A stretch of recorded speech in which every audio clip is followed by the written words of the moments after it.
పడింది.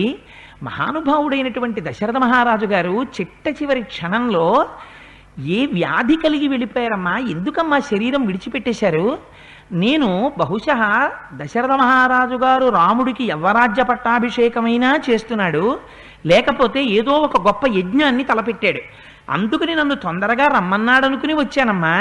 చిట్ట చివరి నిమిషంలో మహానుభావుడైనటువంటి రామచంద్రమూర్తి పక్కన కూర్చుని ఉంటాడు.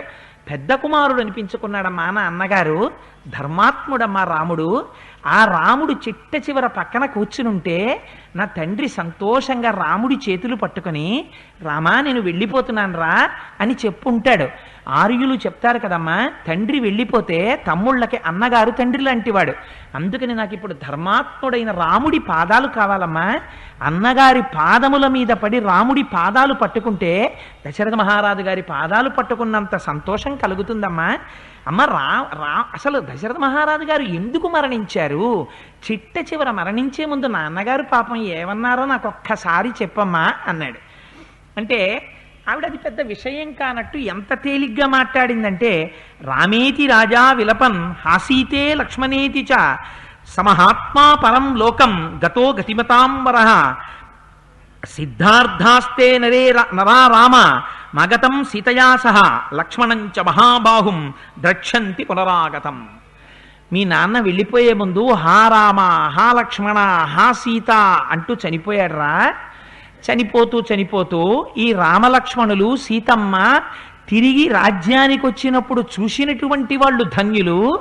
నేను చూడలేకపోతున్నాను కదా, ఇంకా నేను రామలక్ష్మణుల్ని సీతమ్మని చూడను కదా అని ఏడ్చి కన్నీరు కార్చి చచ్చిపోయాడు రా. ఆఖరణ మీ నాన్న చెప్పిన మాటలు అవి అంది. ఆశ్చర్యపోయాడు భరతుడు. ఆశ్చర్యపోయి, అమ్మ అదేమిటమ్మా నువ్వు ఇలా అంటున్నావు? మరి హా రామ, హా సీత, హా లక్ష్మణ అంటూ మరణిస్తే మరి సీతారాములు లక్ష్మణుడు ఎక్కడున్నారమ్మా అని అడిగాడు. వాళ్ళు ముగ్గురు అరణ్యానికి వెళ్ళిపోయారు రా అంది. అరణ్యానికి ఎందుకు వెళ్ళారమ్మా? మీ నాన్న పంపించేశాడు రా అంది. మా నాన్న ఎందుకు పంపించారమ్మా అన్నాడు. మా నాన్న రాముడు ధర్మాత్ముడు, అరణ్యానికి పంపించాలంటే కొన్ని కారణాలుంటాయి. బ్రాహ్మణుల యొక్క ద్రవ్యాన్ని రామచంద్రమూర్తి అపహరించాడా? పరస్త్రీని దోషబుద్ధితో చూశాడా? పరకాంతను అనుభవించాడా? యజ్ఞయాగాది క్రతువులను ధ్వంసం చేశాడా? గర్భస్థమైనటువంటి పిండాన్ని నశింపచేశాడా? ఏ పాపం చేశాడమ్మా? రాముడు అటువంటి వాడు కాడే. ఎందుకు రాముడిని అరణ్యానికి పంపించారు? రాముడితో లక్ష్మణుడు ఎందుకు వెళ్ళాడమ్మా? ఏం జరిగింది నాకు యథాతథంగా చెప్పమ్మా అన్నాడు. అంటే ఆవిడ ఎంత సంతోషపడిపోయిందంటే, కొడుకుని దగ్గరగా జరిగి రా నాన్న నీకు చెప్తాను విషయం అని, నీకోసమేరా నేనంతా చేశాను. దశరథ మహారాజు గారు రాముడికి పట్టాభిషేకం చేద్దాం అనుకున్నాడు రా. ఆ రాముడు విప్రుల ధనాన్ని అపహరించాడు. నువ్వు చెప్పిన దోషాలు రాముడి యందు ఉంటాయా? పరకాంతను అనుభవించడం ఏమిట్రా? రాముడు పరకాంతని కన్నెత్తి చూడడు, అంతటి ధర్మాత్ముడు. కానీ నీకు నేను రాజ్యం నిష్కంటకం చేద్దామని నేనే 2 వరాలు అడిగాను రా దశరథుణ్ణి. 14 ఏళ్ళు రాముణ్ణి దండకారణ్యానికి పంపించమన్నాను, నీకు పట్టాభిషేకం చెయ్యమన్నాను. సత్యపాశములకు బద్ధుడైన నీ తండ్రి అంగీకరించి నాకు మాట ఇచ్చాడు. మాటిచ్చి రాముడు దండకారణ్యానికి వెళ్ళిపోయాడన్న బెంగ చేత రాముణ్ణి చూడకుండా ఉండలేక 2-3 రోజులలోనే కృషించి నశించిపోయాడు రా. ఇప్పుడు ఈ రాజ్యం నిష్కంటకం, నిన్ను ఎదిరించగలిగిన వాళ్ళు ఎవ్వరూ లేరు. నాన్న శరీరం ఇంట్లో ఉండిపోయింది, దాన్ని తొందరగా తీసుకెళ్ళి ప్రేతకార్యం పూర్తి చేసేసి ఆ రాజు ఉత్తమగతులు పొందేటట్టు చేసేసి, ఎలా పట్టాభిషేకం చెయ్యాలో తెలుసున్న వశిష్ఠాదులు అంతఃపురంలో ఉన్నారు. చక్కగా వశిష్ఠుడితో మాట్లాడి, నువ్వు పట్టాభిషిక్తుడివి కారా, నాకు చూడాలనుంది అంది.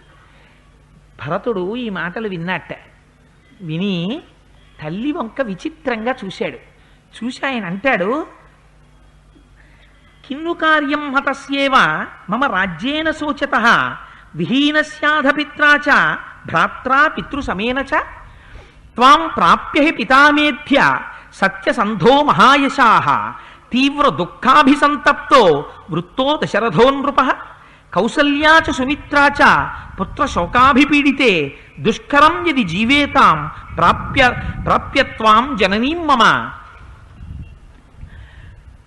అంటూ అమ్మా నమే వికాంక్షా జాయేత త్యక్తుం త్వాం పాపనిశ్చయాం ఇది రామస్య నాపేక్ష తయిస్యాన్యవృతత్ సదా అని ఇటువంటి దాన్ని ఎప్పుడూ నేను చూడలేదమ్మా. అస్మిన్ కులేహి పూర్వేషాం జ్యేష్ఠో రాజ్యేభిషిచ్యతే అపరే భ్రాత్తరస్వస్మిన్ ప్రవర్తంతే సమాహితాః నతు కామం కరిష్యామి తవాహం పాపనిశ్చయే త్వయా వ్యసనమారబ్ధం జీవితాంతకరం మమ నివర్తయిత్వా రామంచ తస్యాహం దీప్తతేజసః దాసభూతో భవిష్యామి సుస్థితేనాంతరాత్మన మాతృరూపే మమామిత్రే నృశంసే రాజ్యకాముకే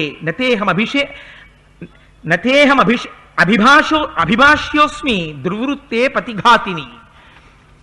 ఎంత దారుణంగా మాట్లాడాడో చూడండి.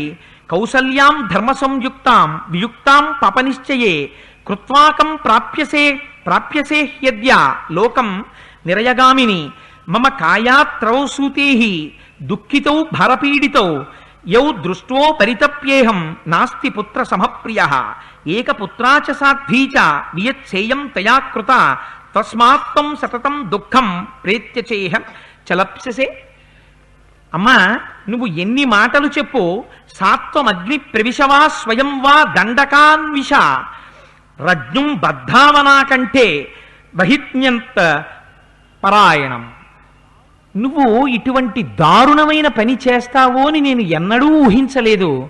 నేను ఎప్పుడైనా నీతో మాట్లాడేటప్పుడు ఏ ఒక్కనాడైనా నాకు రాజ్యం పట్ల కోరిక ఉందని కానీ, రాముడు నాకు కంటకంగా మారుతాడని కానీ, అయోధ్యలో దశరథ మహారాజు గారు పరిపాలించినటువంటి రాజ్యాన్ని నాకు పరిపాలించాలన్న కోరిక ఉందని కానీ నీతో చెప్పానా? నిన్నెవరు అడగమన్నారు రాజ్యాన్ని? నీకు మించినటువంటి భారాన్ని నెత్తి మీద వేసుకున్నావు. ఇక్ష్వాకు వంశంలో కాలరాత్రి ప్రవేశించినట్టు ప్రవేశించావు. కేకయరాజు కుమార్తెవని తెలియక మా తండ్రి నీ యొక్క హస్తాన్ని అగ్నిసాక్షిగా పాణిగ్రహణం చేశాడు. కానీ నువ్వు కేకయరాజు కుమార్తెవి కావు. ఇక్ష్వాకు వంశాన్ని నాశనం చెయ్యడానికి వచ్చినటువంటి రాక్షస స్వరూపివి. ఇప్పుడే నా మొలనున్నటువంటి కత్తి తీసి నీ కుట్టుక ఉత్తరించాలి. నువ్వు నా తల్లివి కాదు, నేను నీ కుమారుణ్ణి కాను. ఇప్పుడే నిన్ను అమ్మగా నేను విడిచిపెట్టేస్తున్నాను. సరికదా, ఈ మాటలు అడిగినందుకు నీ కంఠాన్ని తీసేయాలి.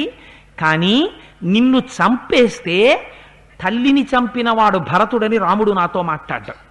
రాముడు మాట్లాడడన్న బెంగచేత నిన్ను వదిలేస్తున్నాను. అన్నిటినీ మించి రాముడు ఎటువంటి ఔదార్యమూర్తి! కౌసల్యను ఎలా చూశాడో నిన్ను అలా చూశాడు. ఇతర దశరథ భార్యలందరినీ ఎలా చూశాడు. ఒక్కనాడు కౌసల్యకి నీకు తేడా చూశాడా? ఎన్నడూ చూడలేదే. రాజ్యం ఈ ఇక్ష్వాకు వంశంలో ఎప్పుడూ పెద్దవాడు మాత్రమే అనుభవించాలి. నేను చిన్నవాణ్ణి, నేను రాజ్యం అంగీకరిస్తాను అని నువ్వు ఎలా అనుకున్నావు? మహానుభావుడైనటువంటి దశరథ మహారాజు గారంతటి వాడు మేరుపర్వతం తన చుట్టూ పెరిగినటువంటి వనం చేత రక్షింపబడినట్టు అంతటి దశరథ మహారాజు గారు కూడా రామచంద్రమూర్తి యొక్క సహకారాన్ని తీసుకుని ఈ రాజ్యాన్ని పరిపాలించాడు. రాముడు మదించినటువంటి వృషభం లాంటి వాడు. అటువంటి రాముడు వహించవలసినటువంటి రాజ్యాన్ని నేను వహించగలనని నువ్వు ఎలా అనుకున్నావు? నువ్వు ఎంతటి పాపకృత్యాన్ని చేశావంటే, నువ్వు చేసినటువంటి పాపకృత్యానికి ఇవాళ 3 దుష్కరమైన విషయాలు జరిగాయి. ఒకటి, నా తండ్రి దశరథ మహారాజు గారు శరీరాన్ని విడిచిపెట్టాడు. ధర్మమూర్తి అయినటువంటి రాముడు 14 సంవత్సరముల అరణ్యవాసానికి వెళ్ళిపోయాడు. ఏ పాపం ఎరుగినటువంటి నా మీద భరతుడికి రాజ్యకాంక్ష ఉంది అన్న అపవాదు పడింది. నేను ఎంతమందికి చెప్పుకుంటే నా మీద పడిన అపవాదు పోతుంది? నువ్వు ఘాతకివి, నువ్వు తల్లివి కాదు, నాకు అపవాదు తెచ్చినటువంటి దౌర్భాగ్యురాలివి, వంశనాశకివి, మహాపాతకివి, పుణ్యచరిత్ర కలిగిన దానివి కాదు, భర్తని చంపినటువంటి దానివి. నువ్వు చేసినటువంటి పాపకృత్యానికి కౌసల్య సుమిత్ర కూడా భర్తృహీనల ఏడుస్తుంటారు. అమ్మా నీకొక్క విషయం చెప్తున్నాను. ఒకానొక నాడు దేవేంద్రుడితో పాటుగా ఆ పైన వెళ్ళిపోతోంది సురభి. వెళ్ళిపోతున్నటువంటి కామధేనువు భూమండలం మీద ఒక రైతు 2 ఎద్దుల్ని నాగలికి కట్టి డొక్కలతో పొడుస్తూ సేద్యం చేయిస్తుంటే, ఎండగా అంత విపరీతమైనటువంటి ఎండ కాస్తుంటే శోషించిపోతున్న ఎద్దుల్ని పొడుస్తున్నటువంటి రైతుని చూసి ఆ సురభి కన్నుల వెంట నీరు కార్చింది. ఈ భూమండలం మీదున్న ఆవులు ఎద్దులు అన్నీ కామధేనువు యొక్క సంతానమే. అవి పరిమళంతో కలిగినటువంటి కన్నీటి బిందువులై కింద పడ్డాయి. ఆ కింద ఆంతరంలో దేవేంద్రుడు ఐరావతం మీద వెడుతున్నాడు. ఆయన చేతి మీద ఈ నీటి బొట్లు పడ్డాయి. దివ్య పరిమళం కలిగినటువంటి కన్నీటి బిందువులు ఎవరివా అని ఇంద్రుడు పైకి చూశాడు. సురభి ఏడుస్తోంది. వెంటనే ఐరావతం దిగి నమస్కారం చేసి ఇంద్రుడు అడిగాడు, అమ్మా కామధేనువా ఎందుకు ఏడుస్తున్నావు అని అడిగాడు. నాకు కొన్ని కోట్ల మంది బిడ్డలు ఉండొచ్చు. ఈ భూమండలంలో ఉన్నటువంటి ఆవులు ఎద్దులు దూడలు అన్నీ నా శరీరంలోంచి వచ్చినవే. అయినా ఇందరు బిడ్డలున్నా ఇదిగో ఈ 2 ఎద్దుల్ని రైతు మండిపోతున్న ఎండలో సేద్యం చేయిస్తూ కర్ర పెట్టి పొడుస్తుంటే నా బిడ్డల్ని ఇంత కష్టపెడుతున్నారని దుఃఖమాగక ఏడ్చాను. నీ వల్ల అపరాధం జరగలేదు ఇంద్ర. ఆ రైతుని చూసి బాధపడుతున్నానని కోట్ల మంది బిడ్డలున్న సురభి అంది. ఒక్కగానొక్క కుమారుడమ్మ కౌసల్యకి, ప్రాజ్ఞుడు ధర్మాత్ముడు లేకలేక పుట్టినవాడు.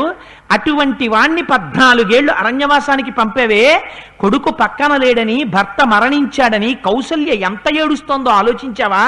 ఈ ఏడుపు నిన్ను కట్టి కుడపదా? నిన్ను ఈ ఉత్తర క్షణంలో సంహరించద్దా? నేను నువ్వు చెప్తే రాజ్యం ఏలుతాననుకున్నావా? ఒక్క నాటికి నేను రాజ్యం స్వీకరించను.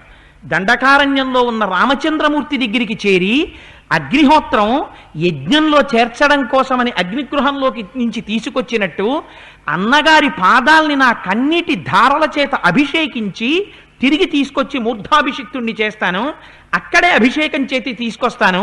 నువ్వు ఆకాశానికి ఎగురు, కింద పడు, ఊరేసుకో, అగ్నిలో దూకు, మరణించు, నాకు అనవసరం. నాకున్న ఒక్క కోరికొక్కటే, నువ్వు మాత్రం ఇక బ్రతికుండకు. నువ్వు బ్రతికుండడం అనవసరం. నీ వంటి తల్లిని తల్లి అని నేను పిలవలేను. నీ వంటి తల్లికి పుట్టినందుకు ఏడుస్తున్నాను. నిన్ను చంపాలని కోరికుంది, చంపితే రాముడు నాతో మాట్లాడ్డు, మాతృహంతకుడవని. అందుకని నిన్ను వదిలిపెడుతున్నాను కైక. నిన్ను అమ్మాని కూడా పిలవను. దుష్టచారిణి అయిన కైక, ఇప్పటికైనా నీకు నువ్వు చేసిన పాపమునకు ప్రాయశ్చిత్తం చేసుకోవాలంటే వెంటనే అంతఃపురంలోకి వెళ్ళి ఉరిపోసుకుని నీ శరీరాన్ని విడిచిపెట్టు. అదొక్కటే నీకు ప్రాయశ్చిత్తం. అది తప్ప నీకు వేరొక ప్రాయశ్చిత్తం లేదన్నాడు. ఈ మాటలు వింది ఇన్ని ఆశలు పెంచుకున్నటువంటి కైకేయి శిరస్సు మీద పిడుగు పడ్డట్టయింది. తెల్లబోయి కుమారుడి వంక చూస్తోంది. భరతుడు వేసినటువంటి కేకలకి మంత్రులందరూ చుట్టూ చేరారు. ఆ నేల మీద పడి ఏడుస్తున్నవాడు లేచాడు. మళ్ళీ కైక అని పేరు పెట్టి నిందిస్తున్నాడు. నువ్వు ఘాతకివి, నువ్వు బ్రతికుండడానికి వీల్లేదని. భరతుడి కేకలు లోపల ఉన్నటువంటి మందిరంలో ఉన్నటువంటి కౌసల్య వింది. విని కైకేయీ కుమారుడైనటువంటి భరతుడు వచ్చినట్టున్నాడు. ఒక్కసారి వెళ్ళి మనమే ఆ భరతుణ్ణి చూద్దాం అనిపించి సుమిత్రని తీసుకొని, అసలే దశరథ మహారాజు గారు మరణించాడు. వృద్ధురాలై అప్పటి వరకు అనేక వ్రతములు చేసి ఉండడం చేత శోషించిపోయినటువంటి శరీరంతో నీరసంగా ఉండి కదిలిపోయినటువంటి అవయవాలతో ఉన్నటువంటి కౌసల్య తొట్టుపడుతూ నడుస్తూ వస్తోంది. నీ మందిరంలో నేను ఉండను. మా అమ్మ కౌసల్య దర్శనం చెయ్యాలి. రాముణ్ణి పోగొట్టుకున్న మా అమ్మ కౌసల్య ఎంత బాధపడుతోందో మా అమ్మను ఓదారుస్తానని మంత్రులు ఉన్నారని కూడా చూడకుండా పెద్దగా ఎగబీలుస్తూ వగరుస్తూ డొక్కలు అదిరిపోతుండగా ఒంటి మీద బట్ట సరిగ్గా ఉందో కూడా చూసుకోకుండా గబగబా పరుగు పరుగున కౌసల్య దగ్గరికి వెళ్ళిపోతున్నాడు భరతుడు. భరతుడి వెంట శత్రుఘ్నుడు వెళ్ళిపోతున్నాడు. అటువైపు నుంచి కౌసల్య సుమిత్రని తీసుకుని ఎదురొచ్చింది. రాగానే కౌసల్యని చూశాడు. గభాలన వెళ్ళి అమ్మ కాళ్ళ మీద పడ్డాడు. పడి ఏడుస్తూ తెలివి తప్పినవాడు అయిపోయాడు. కొద్దిసేపట్లో సంజ్ఞ పొందాడు. కౌసల్య భుజములు పట్టి పైకెత్తుతూ అంది, నాన్న రాజ్యం కావాలి, రాజ్యం కావాలని కోరుకున్నావు కదా, మీ అమ్మ నీ కోరిక తీర్చిందిరా. నువ్వు లేనప్పుడు 2 వరాలు అడిగింది, నీకు రాజ్యం వచ్చింది. నా కొడుకు అడవిని పట్టి వెళ్ళిపోయాడరా. నీకు ఏ కంటకం లేదు. హాయిగా ఈ రాజ్యాన్ని ఎలుకో. ఏనుగులతో గుర్రాలతో సస్యశ్యామలమైనటువంటి ఈ రాజ్యం అంతా నీ తండ్రి నీకు ఇచ్చేశాడు. నాకొక్క ఉపకారం చెయ్యి. నాకు భర్త మరణించాడు. ఈ అయోధ్యలో ఉండడానికి ఇంకా నా అన్నవారు నాకెవ్వరూ లేరు. అందుకని నా అగ్నిహోత్రములను తీసుకుని వచ్చేస్తాను. నన్ను అరణ్యంలో ఉన్నటువంటి నా కుమారుడి దగ్గరికి దిగపెట్టి ఆ ఒక్క ఉపకారం నాకు చేసిపెట్టు చాలు. నాకు ఇంకిక్కడ ఉండాలని లేదురా. నువ్వు సంతోషంగా ఈ రాజ్యం అంతా ఏలుకో అంది. నిజంగా భరతుడంటే రాజ్యభారం వహించాడనుకుంటాం కానీ ఎన్ని అవమానాలు పొందాడో, తనకి లేనటువంటి కోరికకి ఎన్ని అపనిందలు భరించాడో మహానుభావుడు. కౌసల్య అంత మాట అంటే ఆయన అంటాడు, నిజంగా ఇవి మనందరం ఎర్రసిరాతో అండర్లైన్ చేసి అట్టి పెట్టుకోవలసినటువంటి పాపాలు, జీవితంలో ఎన్నడూ చెయ్యకూడని పాపాలు. అమ్మ కాళ్ళు గట్టిగా పట్టుకుని కౌసల్య కాళ్ళు వెక్కి వెక్కి ఏడుస్తూ డొక్కలు అదిరిపోతుంటే, ఉత్తరీయం జారి కింద పడిపోతే అమ్మ ముఖం చూస్తూ కౌసల్యతో అంటాడు, అమ్మ నువ్వు కూడా నన్ను అలా అనుకుంటున్నావా అమ్మా? రాముడు అరణ్యవాసానికి వెళ్ళిపోతే రాజ్యం ఏలుకుందామనుకున్న దౌర్భాగ్యుణ్ణి అనుకున్నావా అమ్మా? నా గురించి నీకు తెలిసే నేను అటువంటి బుద్ధున్నవాణ్ణా? అమ్మా నాకు నిజంగా రాముడు అరణ్యవాసానికి వెళ్ళిపోతున్నాడన్న విషయం తెలిసుంటే, నేను రాజ్యం కోరుకున్నవాణ్ణైతే ఇటువంటి మహాపాపములు చేసిన వాడి నగుదునుగాక అని కొన్ని ఒట్లు పెట్టాడు. ఎటువంటి ఒట్లో చూడండి, కృతా శాస్త్రానుగా బుద్ధి మాభూతస్య కదాచన సత్య సంధస్సతాం శ్రేష్టో యస్యార్యోనుమతేగతః ప్రేష్యం పాపీయసాం యాతు సూర్యంచ ప్రతిమేహతు హంతు పాదేనగాం సుప్తాం యస్యార్యోనుమతేగతః కారయిత్వా మహత్కర్మ భర్తా భృత్యమనర్థకం అధర్మో యోస్య సోస్యాస్తు యస్యార్యోనుమతేగతః పరిపాలయమానస్య రాజ్ఞో భూతాని పుత్రవత్ తతస్థం దృహ్యతాం పాపం యస్యార్యోనుమతేగతః పాయసం కృసరం ఛాగం వృధాసోష్ణాతు నిర్భృణః గురూంశ్చ వ్యవజానాతు యస్యార్యానుమతోగతః విశ్వసాత్ కదితం కించి పరివారం మిధక్వచిత్ వివృణోతు సదుష్టాత్మ యస్యార్యోనుమతేగతః పుత్రాదారైశ్చ భృత్యైశ్చ స్వగృహే పరివారతః స ఏకో మృష్టమాశ్నాతు యస్యార్యోనుమతేగతః లాక్షయా మధుమాంసేన లోహేన చ విషేణ చ సదైవ బిభ్రుయాదృశ్యాత్ యస్యార్యోనుమతేగతః పానీయ దోషకే పాపం తథైవ విషదాయకే ఎత్తదేక సలభతాం యస్యార్యోనుమతేగతః. ఎన్ని పాపాల మీద ఒట్టు పెట్టుకున్నాడో. అమ్మా నాకు తెలిసి నిజంగా రాముడు అరణ్యవాసానికి వెళ్ళిపోతున్నాడన్న విషయం తెలిసి మా రాజ్యమేలుకోవాలన్న కోరిక నాకు కాని ఉండి ఉంటే నేను ఈ పాపములు చేసిన వాడనగుదునుగాక. ఏ పాపములు? గురువుల చేత సమస్తమైనటువంటి విద్యలు తెలుసుకుని కూడా ఆ విద్యలు ఆచరించినటువంటి కృతజ్ఞుడనేటువంటి వాడనగుదునుగాక. 2, నిద్రపోతున్నటువంటి ఆవుని కాలితో తన్నిన వాడికి ఎటువంటి పాపం వస్తుందో నాకు అటువంటి పాపం రావాలి. నిద్రపోతున్న ఎద్దుని కాలుతో తన్నిన వాడికి ఎటువంటి పాపం వస్తుందో ఆ పాపం నాకు వస్తుంది. సేవకులతోటి చాలా కష్టమైన పని చేయించుకుని ఆ పనికి తగిన వేతనం ఇవ్వని వాడికి ఎటువంటి పాపం వస్తుందో నాకు అటువంటి పాపం వస్తుంది. ఇంట్లో సౌందర్యవతి అయి తనను అనువర్తించేటటువంటి భార్య ఉండగా ఆ భార్యతో క్రీడించకుండా పరభార్యల యందు దృష్టి కలిగినటువంటి వాడికి ఎటువంటి పాపం వస్తుందో నాకు అటువంటి పాపం వస్తుంది. ఋతుస్నానం చేసినటువంటి భార్య ఇంట ఉండగా అటువంటి భార్యతో సంగమించినటువంటి వాడికి ఎటువంటి పాపం వస్తుందో నాకు అటువంటి పాపం వస్తుంది. ఇంట్లో సేవకులు, తల్లిదండ్రులు, భార్య, పుత్రులు, పుత్రికలు ఇంతమంది ఉండగా తానొక్కడే మధుర పదార్థాన్ని తిని మిగిలిన వాళ్ళకి పెట్టకుండా తిన్నవాడికి ఎటువంటి పాపం వస్తుందో నాకు అటువంటి పాపం వస్తుంది. అందరూ తాగేటటువంటి నీళ్లలో విషం కలిపిన వాడికి ఎటువంటి పాపం వస్తుందో నాకు అటువంటి పాపం వస్తుంది. అమ్మ విషం అమ్ముకున్న వాడికి, లోహం అమ్ముకున్న వాడికి ఎటువంటి పాపం వస్తుందో నాకు అటువంటి పాపం వస్తుంది. అన్నిటినీ మించి యుక్త వయస్సు వచ్చిన తరువాత కూడా వివాహం చేసుకుని వంశాన్ని నిలబెట్టవలసినటువంటి వాడు వివాహం చేసుకోకపోతే వాడికి ఎటువంటి పాపం వస్తుందో నాకు అటువంటి పాపం వస్తుంది. ఋషుల యొక్క రుణాన్ని, పితృదేవతల యొక్క రుణాన్ని, దేవతల యొక్క రుణాన్ని తీర్చుకోవడం కోసమని వివాహం చేసుకుని సంతానం కననటువంటి వాడికి ఎటువంటి పాపం వస్తుందో నాకు అటువంటి పాపం వస్తుంది. అన్నిటినీ మించి రాజు 6వ వంతు పన్నుగా ప్రజల దగ్గర వసూలు చేసి తిరిగి ఆ ప్రజలకి కావలసినటువంటి సదుపాయములు కల్పించినటువంటి రాజుకి ఎటువంటి పాపం వస్తుందో నాకు అటువంటి పాపం వస్తుంది. కొత్తగా ఈనినటువంటి పశువు యొక్క దూడ మళ్ళీ వచ్చి పాలు త్రాగటానికి పశువు యొక్క పొదుగులో పాలని ఉంచకుండా మొత్తం పాలని త్రాగి జున్ను వండుకున్నవాడు ఆ జున్ను తింటే ఎంత పాపం వస్తుందో అంత పాపం నాకు వస్తుంది. అందుకని జున్ను తినే ముందు పొదుగులో పాలు ఉంచి పాలు తెచ్చి జున్నుకి ఇచ్చారో లేదో చూసుకోవాలి, లేకపోతే మళ్ళీ ఉపనయనం చేసుకోవాల్సి ఉంటుంది. అందుకని అంత భయంకరమైనటువంటి పాపాన్ని చేసినటువంటి వాడిని అవుతాను. అన్నిటినీ మించి అమ్మా పుత్ర దారైశ్చ భృత్యైశ్చ, వాటితో పాటుగా నేను ఎన్ని పాపములు చేసినటువంటి వాడిని అవుతానంటే సూర్యుడికి ఎదురుగుండా నిలిచి సూర్యుడికి ఎదురుగుండా నిలిచి మలమూత్రములను విసర్జించినటువంటి వాడికి ఎటువంటి పాపం వస్తుందో నాకు అటువంటి పాపం వస్తుంది. ఇళ్ళు తగలబెట్టిన వాడికి ఎటువంటి పాపం వస్తుందో నాకు అటువంటి పాపం వస్తుంది అని భయంకరమైనటువంటి పాపములు అని శాస్త్రములో ఏవి చెప్పబడ్డాయో, అమ్మా నాకు తెలిసి రాముడు అరణ్యవాసానికి వెళ్ళిపోయి ఉంటే రాముడికి పట్టాభిషేకం జరగడం లేదు అని తెలిసి కూడా నేను రాజ్యాన్ని కోరుకున్నవాడనైతే ఈ పాపములన్నీ నేను పొందినటువంటి వాడిని అవుతాను.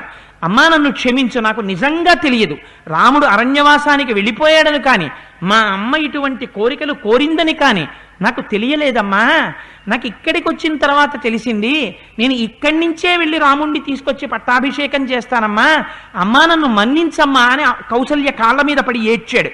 ఏడిస్తే మహాతల్లి కౌసల్య ఆ భరతుణ్ణి భుజములు పట్టి పైకి లేవతీసింది. లేవతీసి, నాయనా నీ బుద్ధి నాకు తెలుసు, ఎటువంటి వాడివో తెలుసు, కానీ నేను పుత్రుడు దూరంగా 14 సంవత్సరములు అరణ్యమునకు వెళ్ళిపోయాడనేటటువంటి బాధ చేత ఈ మాటలు మాట్లాడాను అని ఒడిలో కూర్చోపెట్టుకుని ఆ భరతుణ్ణి సేద తీర్చింది. సేద తీర్చిన తరువాత రాత్రల్లా నిద్ర లేకుండా కంటికి భూమికి ఏకధారగా ఏడుస్తూనే ఉన్నాడు. ఆ తల్పం మీద నేల మీద పడి దొల్లుతూనే ఉన్నాడు. ఓ భారంగా ఊపిరి తీరుస్తూనే ఉన్నాడు. శత్రుఘ్నుడికి చెప్పుకుంటూనే ఉన్నాడు. తెల్లవారింది, వశిష్ఠాదులు వచ్చారు. వచ్చి, నాయనా నీ తండ్రి యొక్క శరీరం తైలద్రోణిలో ఉండిపోయింది, దాన్ని పైకి తీసి అంచేష్టి సంస్కారం చెయ్యకపోతే ఉత్తమగతులు కలగవు, నువ్వు కుమారుడివి వచ్చావు కనుక అంచేష్టి సంస్కారం అనందు దృష్టి పెట్టమన్నారు. సరే, అంతఃపురంలోంచి తైలద్రోణిలో ఉన్నటువంటి దశరథుడి యొక్క శరీరాన్ని పైకెత్తారు. ఎత్తి ఒక స్వర్ణ పర్యంకం మీద పడుకోబెట్టారు. అందరూ వచ్చి చూశారు. నిద్రపోతున్న వాడిలా ఉన్నాడు దశరథ మహారాజు గారు. కానీ అటువంటి స్థితిలో ఉన్న దశరథుణ్ణి చూసి గగ్గోలు పెట్టి గుండెలు బాదుకుని అయోధ్య అంతా ఏడ్చింది. అక్కడి నుంచి తీసి పరిచారికలు ఆయన్ని శిబికలోకి ప్రవేశపెట్టారు. రథాల్ని పూంచుకుని కౌసల్య, సుమిత్ర, కైకేయి, ఆనాడు ఇక్ష్వాకు వంశంలో ఆచారం ఉండేది, చితి దగ్గరికి పత్నులు కూడా వెళ్ళేవారు. అందుకని ఆయన శరీరం అంతటా కూడా ఉత్తమమైనటువంటి తైలాల్ని సుగంధ ద్రవ్యాల్ని పట్టించారు. చందన కాష్టములను సిద్ధం చేశారు. నెయ్యి పోశారు. ఆ శిబికతో శరీరాన్ని తీసుకెళ్లి చితి మీద ఉంచారు. భరత శత్రుఘ్నులు అగ్నిహోత్రాన్ని ఉంచారు. ఆయన నిత్యాగ్నిహోత్రి. అందుకని నిత్యాగ్నిహోత్రీకుడు కనుక దశరథ మహారాజు గారి యొక్క అగ్నిగృహంలో ఉన్నటువంటి అగ్నిహోత్రాన్ని బయటికి తీసుకొచ్చారు. దాంతోటే ఆ చితిమంటల్ని వెలిగించారు. వెలిగించిన తరువాత ప్రదక్షిణం చేశారు. అందరూ సరయూ నదికి వెళ్ళి స్నానం చేశారు. ఒక 2-3 రోజులు అయిపోయిన తర్వాత అస్థి సంచయనం కోసమని భరతుడు శత్రుఘ్నుడితో కలిసి వెళ్ళాడు. తండ్రి గారి అస్థికలన్నిటినీ చితిలోంచి తీసి ఒక చోట పోగు చేశాడు. వాటిని చూసి అపారంగా ఏడ్చాడు. వశిష్ఠ మహర్షి ఒక ధర్మం చెప్పారు, అంచేష్టి సంస్కారం చేసేటటువంటి వాడు పవిత్రమైన మనస్సుతో చెయ్యాలి తప్ప అలా రోధించకూడదు. ఏడ్చినట్టయితే ఆయనకి ఉత్తమగతులు కలగవు. అందుచేత భరత మనసు నిగ్రహించుకుని అంచేష్టి సంస్కారాన్ని ధర్మబద్ధంగా నిర్వహించు అని చెప్పారు. ఎన్నో లక్షల గోవుల్ని దానం చేశాడు, బంగారం దానం చేశాడు. అందరికీ కావలసిన విధంగా షడ్రశోపేతమైనటువంటి భోజనాలు పెట్టారు. 13వ రోజున అశౌచం తీరిపోయింది. తీరిపోయిన తరువాత మంత్రులందరూ కలిసి ఒక రోజున భరతుడి దగ్గరికి వెళ్ళారు. వెళ్ళి భరతుడితో ఒక మాట చెప్పారు, మహానుభావ, ఈ రాజ్యాన్నంతటినీ నీ తండ్రి అయినటువంటి దశరథ మహారాజు గారు ఇక్ష్వాకు వంశంలో జన్మించినటువంటి వాడు కావడం చేత ధర్మబద్ధంగా పరిపాలించాడు. కానీ ఇప్పుడు ఆ దశరథుడు శరీరాన్ని విడిచిపెట్టేశాడు. విడిచిపెట్టి వెళ్ళిపోయాడు. వెళ్ళిపెట్టేసినప్పుడు నీకు ఈ రాజ్యాన్ని ఇచ్చేశాడు. అందుకని రాజ్యం గృహాణ భరత పితృపైతామహం ధ్రువం అభిషేచయ చాత్మానం పాహిచాస్మాన్ నరషభ. అందుచేత నువ్వు రాజ్యాభిషేకం చేసుకుని ఈ రాజ్యాన్నంతటినీ పరిపాలించవలసింది అన్నారు. మీరు ఇక్కడ ఒక్క విషయాన్ని గమనించాలి. శరీరం యవ్వనంలో ఉన్నప్పుడు తండ్రి గారి శరీరం అంతఃపురంలోంచి వెళ్ళిపోయిన తరువాత ఒక కష్టంలో ఉన్నప్పుడు వచ్చేటటువంటి మాట వేరు.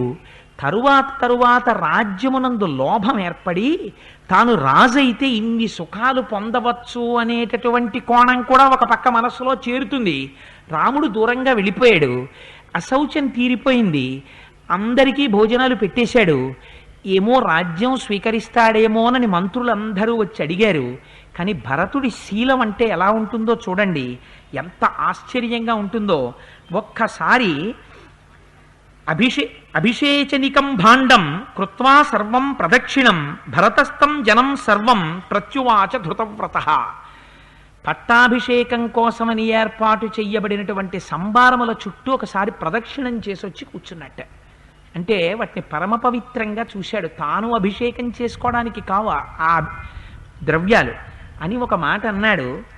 రామ పూర్వోహినో భ్రాత భవిష్యతి మహీపతి అహం త్వరణ్యే వత్సామి వర్షామి నవపంచచ.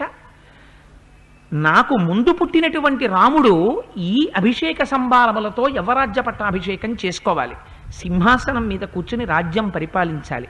కానీ మా నాన్నగారి ఆజ్ఞ ప్రకారం 14 సంవత్సరములు దండకారణ్యంలో ఉండాలి. రాముడికి నాకు తేడా ఏం లేదు. రాముడి బదులు నేను 14 సంవత్సరములు అరణ్యవాసం చేస్తాను.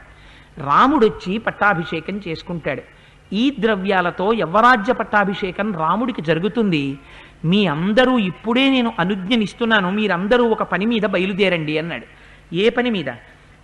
మీ అందరూ వెళ్ళండి, మంచి శక్తి కలిగినటువంటి వడ్రంగుల్ని శిల్పుల్ని తీసుకురండి. తీసుకొచ్చి రాజ్యం నుంచి దండకారణ్యంలో రాముడు ఎక్కడున్నాడో అక్కడి వరకు దారి చెయ్యండి. నేను ఒక్కడిని వెళ్ళి రాముణ్ణి అడగడం కాదు, నాతో పాటుగా మొత్తం అయోధ్య అంతా కదిలి వెళ్ళిపోవాలి. ఇంతమంది వెళ్ళి అడిగితే రాముడు కాదనలేడు. ఎందుచేతనంటే రాముడు చాలా ప్రీతి అయినటువంటి మనస్సు కలిగినటువంటి వాడు. ఎక్కడెక్కడ అడ్డంగా శిలలు అవి పడిపోయి ఉన్నాయో వాటిని అన్నింటినీ ఛేదించండి. పెద్ద పెద్ద వృక్షములు కనపడితే వాటిని తొలగించండి. నదులు తీవ్రమైన వేగంతో ప్రవహిస్తూ ఉంటే వాటి మించి వెళ్ళడం కోసమని వాటి మీద వంతెనలు నిర్మించండి. రథాలు వెళ్ళడానికి ఏర్పాటు చెయ్యండి. పెద్ద పెద్ద చెట్ల కింద విశ్రాంతి గృహాలు ఏర్పాటు చెయ్యండి. కొన్ని వేల మంది అయోధ్య పట్టణం నుంచి వస్తే వీళ్ళందరూ భోజనం చెయ్యడానికి, భోజనం వండడానికి కావలసినటువంటి దినుసుల్ని ఏనుగుల మీద, ఒంటెల మీద, గుర్రాల మీద, రథాల మీద ఎక్కించి బయలుదేరండి. నా తల్లులైనటువంటి కౌసల్య, సుమిత్ర, కైకేయి ముగ్గురిని కూడా రథాలు ఎక్కించండి. నేను శత్రుఘ్నుడు కూడా రథంలో బయలుదేరుతాం. అవతల వశిష్ఠుడు, కాత్యాయనుడు, ఆ జాబాలి, ఆ తర్వాత గౌతముడు, వీళ్ళందరూ కూడా రథాలు ఎక్కాలి. అందరం కలిసి బయలుదేరుదాం. ఇందులో శక్తి కలిగినటువంటి వాళ్ళందరూ ముందు బయలుదేరండి. దారి ఏర్పాటు చెయ్యండి. చతురంగ బలాలన్నింటినీ సిద్ధం కమ్మనండి. సైన్యానికి నేను ఆజ్ఞ ఇచ్చానని చెప్పండి. అయోధ్య పట్టణంలో ఎవ్వరూ ఉండవలసినటువంటి అవసరం లేదు. అందరం బయలుదేరి రాముడి యొక్క పాదాల్ని చేరుకోవాలి. మా అమ్మ కైకేయి కూడా అక్కడికే బయలుదేరాలి. అందుకని అందరం కలిసి వెళ్ళి రాముడి పాదములు పట్టి ప్రార్థన చేద్దాం. రాముణ్ణి తీసుకొచ్చి మూర్ధాభిషిక్తుణ్ణి చేద్దాం. నేను అనుజ్ఞనిస్తున్నాను, మీరు బయలుదేరండి అన్నాడు. ఇలా మాట్లాడతాడు భరతుడు అని వాళ్ళు కూడా బహుశా అంతలోతుగా ఊహించి ఉండరు. ఆ పట్టణంలో ఉన్న వారందరికీ వార్త అందిందిట. మురిసిపోయారు, పొంగిపోయారు, ఎంత సంతోషపడిపోయారో. భరతుడంటే భరతుడేరా, ఏమి భరతుడు రా మహానుభావుడు. రాజ్యం అయాచితంగా వస్తే తృణీకరించి ఆఖరికి తల్లితో సంబంధం తెంపుకోవడానికి కూడా సిద్ధపడి రాముణ్ణే తీసుకొచ్చి మళ్ళీ యవరాజ్య పట్టాభిషిక్తుణ్ణి చేస్తానంటున్నాడు అని భరతుడికి జయజయధ్వానాలు చేశారు. ఆ రోజు, ఆ ముందు రోజు భరతుడు శత్రుఘ్నుడు కలిసి ఒక చోట కూర్చుని ఉన్నారు. కూర్చుని కళ్ళ నీరు పెట్టుకుని మాట్లాడుకుంటున్నారు. అసలు పక్కన లక్ష్మణుడు ఉన్నాడు కదా. లక్ష్మణుడు రాముడితో పాటుగా అరణ్యవాసానికి వెళ్ళాడు కదా రాముణ్ణి రక్షించడానికి. ఇంత జరుగుతుంటే లక్ష్మణుడు ఎందుకు ఊరుకున్నాడు? మూర్ఖురాలై మా అమ్మ కైకేయి 2 వరాలు అడిగి ఉండవచ్చు.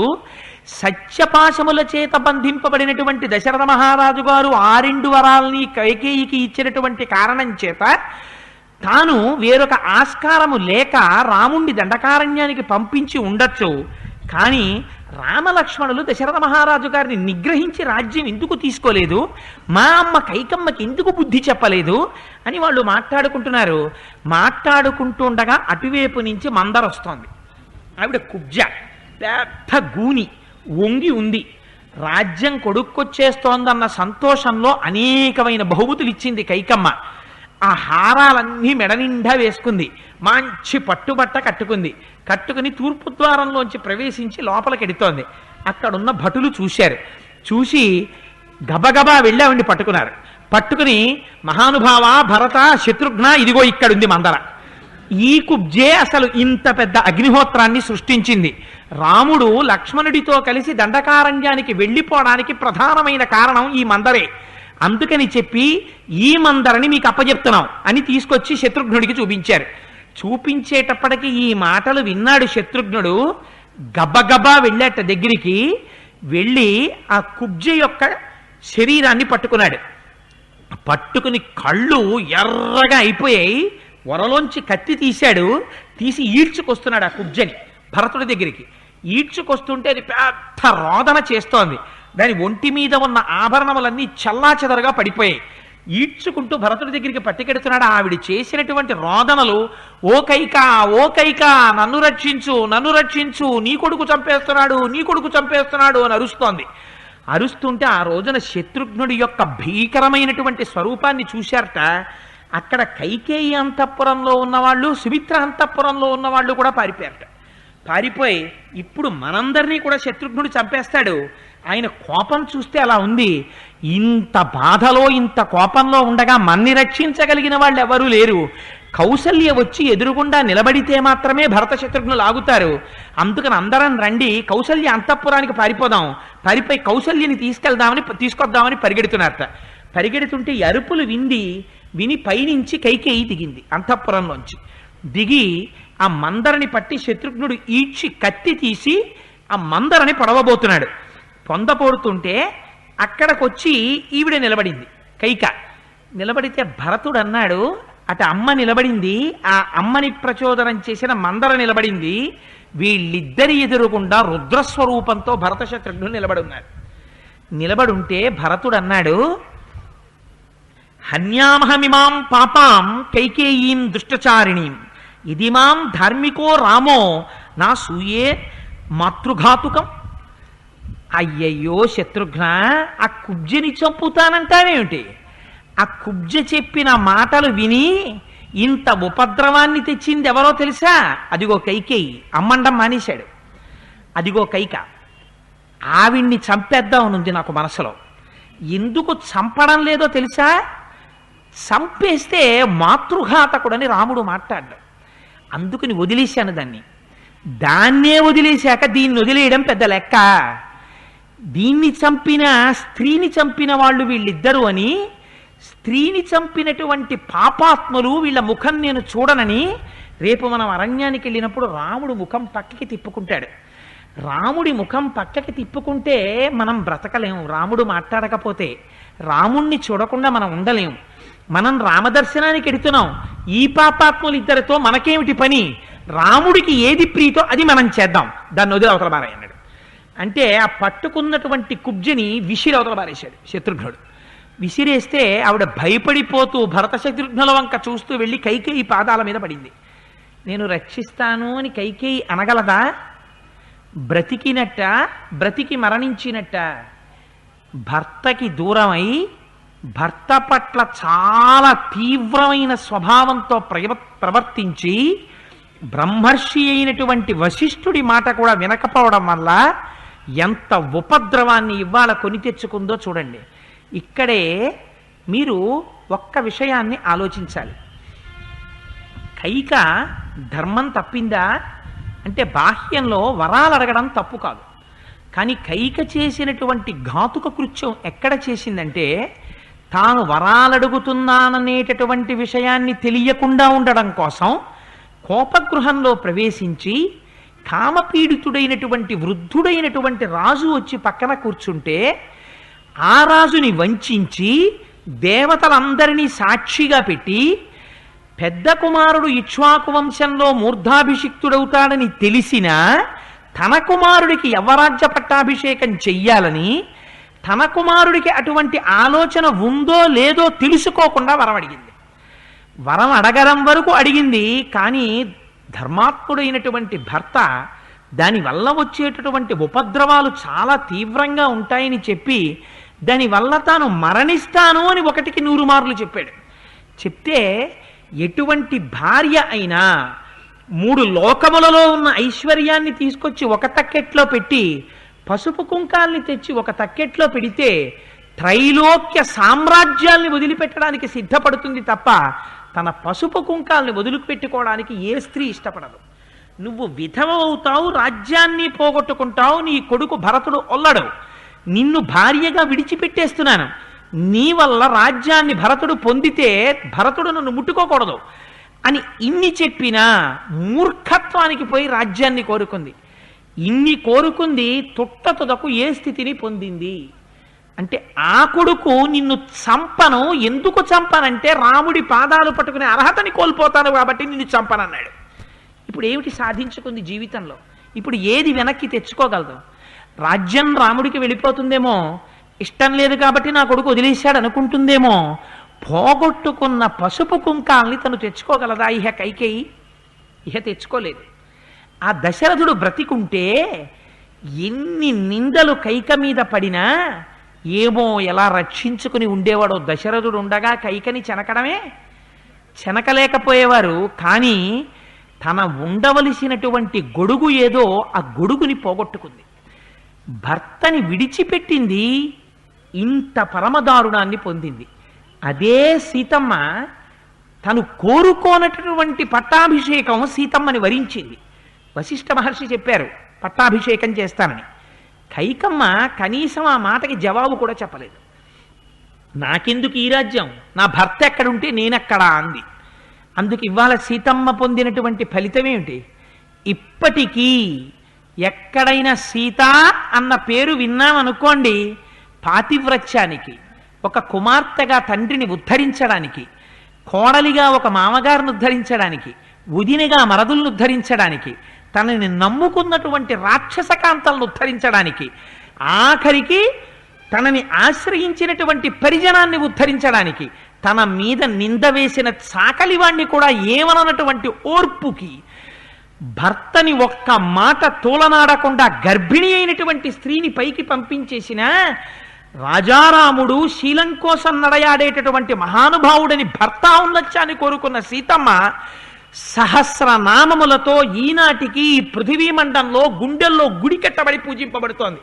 సీత అన్న పేరు వినబడితే ప్రణిపాతం చేసి నమస్కారం చేస్తాం. ఎవరి ఛత్రఛాయ కింద చేరాలో సీతమ్మ నిరూపించింది. ఏ ఛత్రఛాయ నుంచి స్త్రీ బయటకొస్తే ఉపద్రవాన్ని తీసుకురాగలదో కైకమ్మ నిరూపించింది. ఈ విషయాన్ని వాల్మీకి మహర్షి ప్రకటించారు. ఎక్కడ కూడా వాల్మీకి మహర్షి ఫలితం గురించి మాట్లాడరు. కానీ పాత్రలని అంచనా వెయ్యడంలో ఇవాళ మందర వచ్చి తన కాళ్ళ మీద పడితే మందరిని కౌగిలించుకుని తనేడవాలి, కానీ ఆ మందరిని నిన్ను నేను రక్షించగలనన్న మాట కూడా తాను అనలేదు. తన దగ్గర పనిచేసేటటువంటి ఒక కుబ్జ ముందు ఒక కొడుకు అసలు దీన్ని చంపేయాలరా, కానీ నేను చంపట్లేదు, వదిలేస్తున్నాను రా రాముడి కోసం అన్నాడు. ఆ రాముడు కంటకం అనుకుని దూరం పంపించానని తాననుకుంది. ఇవాళ ఆ కైకని రథం ఎక్కించి దండకారణ్యానికి తీసుకెడుతున్నాడు. నువ్వు కూడా అడుగు రాముణ్ణి వెనక్కి రమ్మనని చెప్తాడు. తను కూడా రావలసిందే. వెళ్ళి రామా నాది తప్పే, వచ్చేసేయి రామా, రాజ్యం తీసుకోని అడగాలి.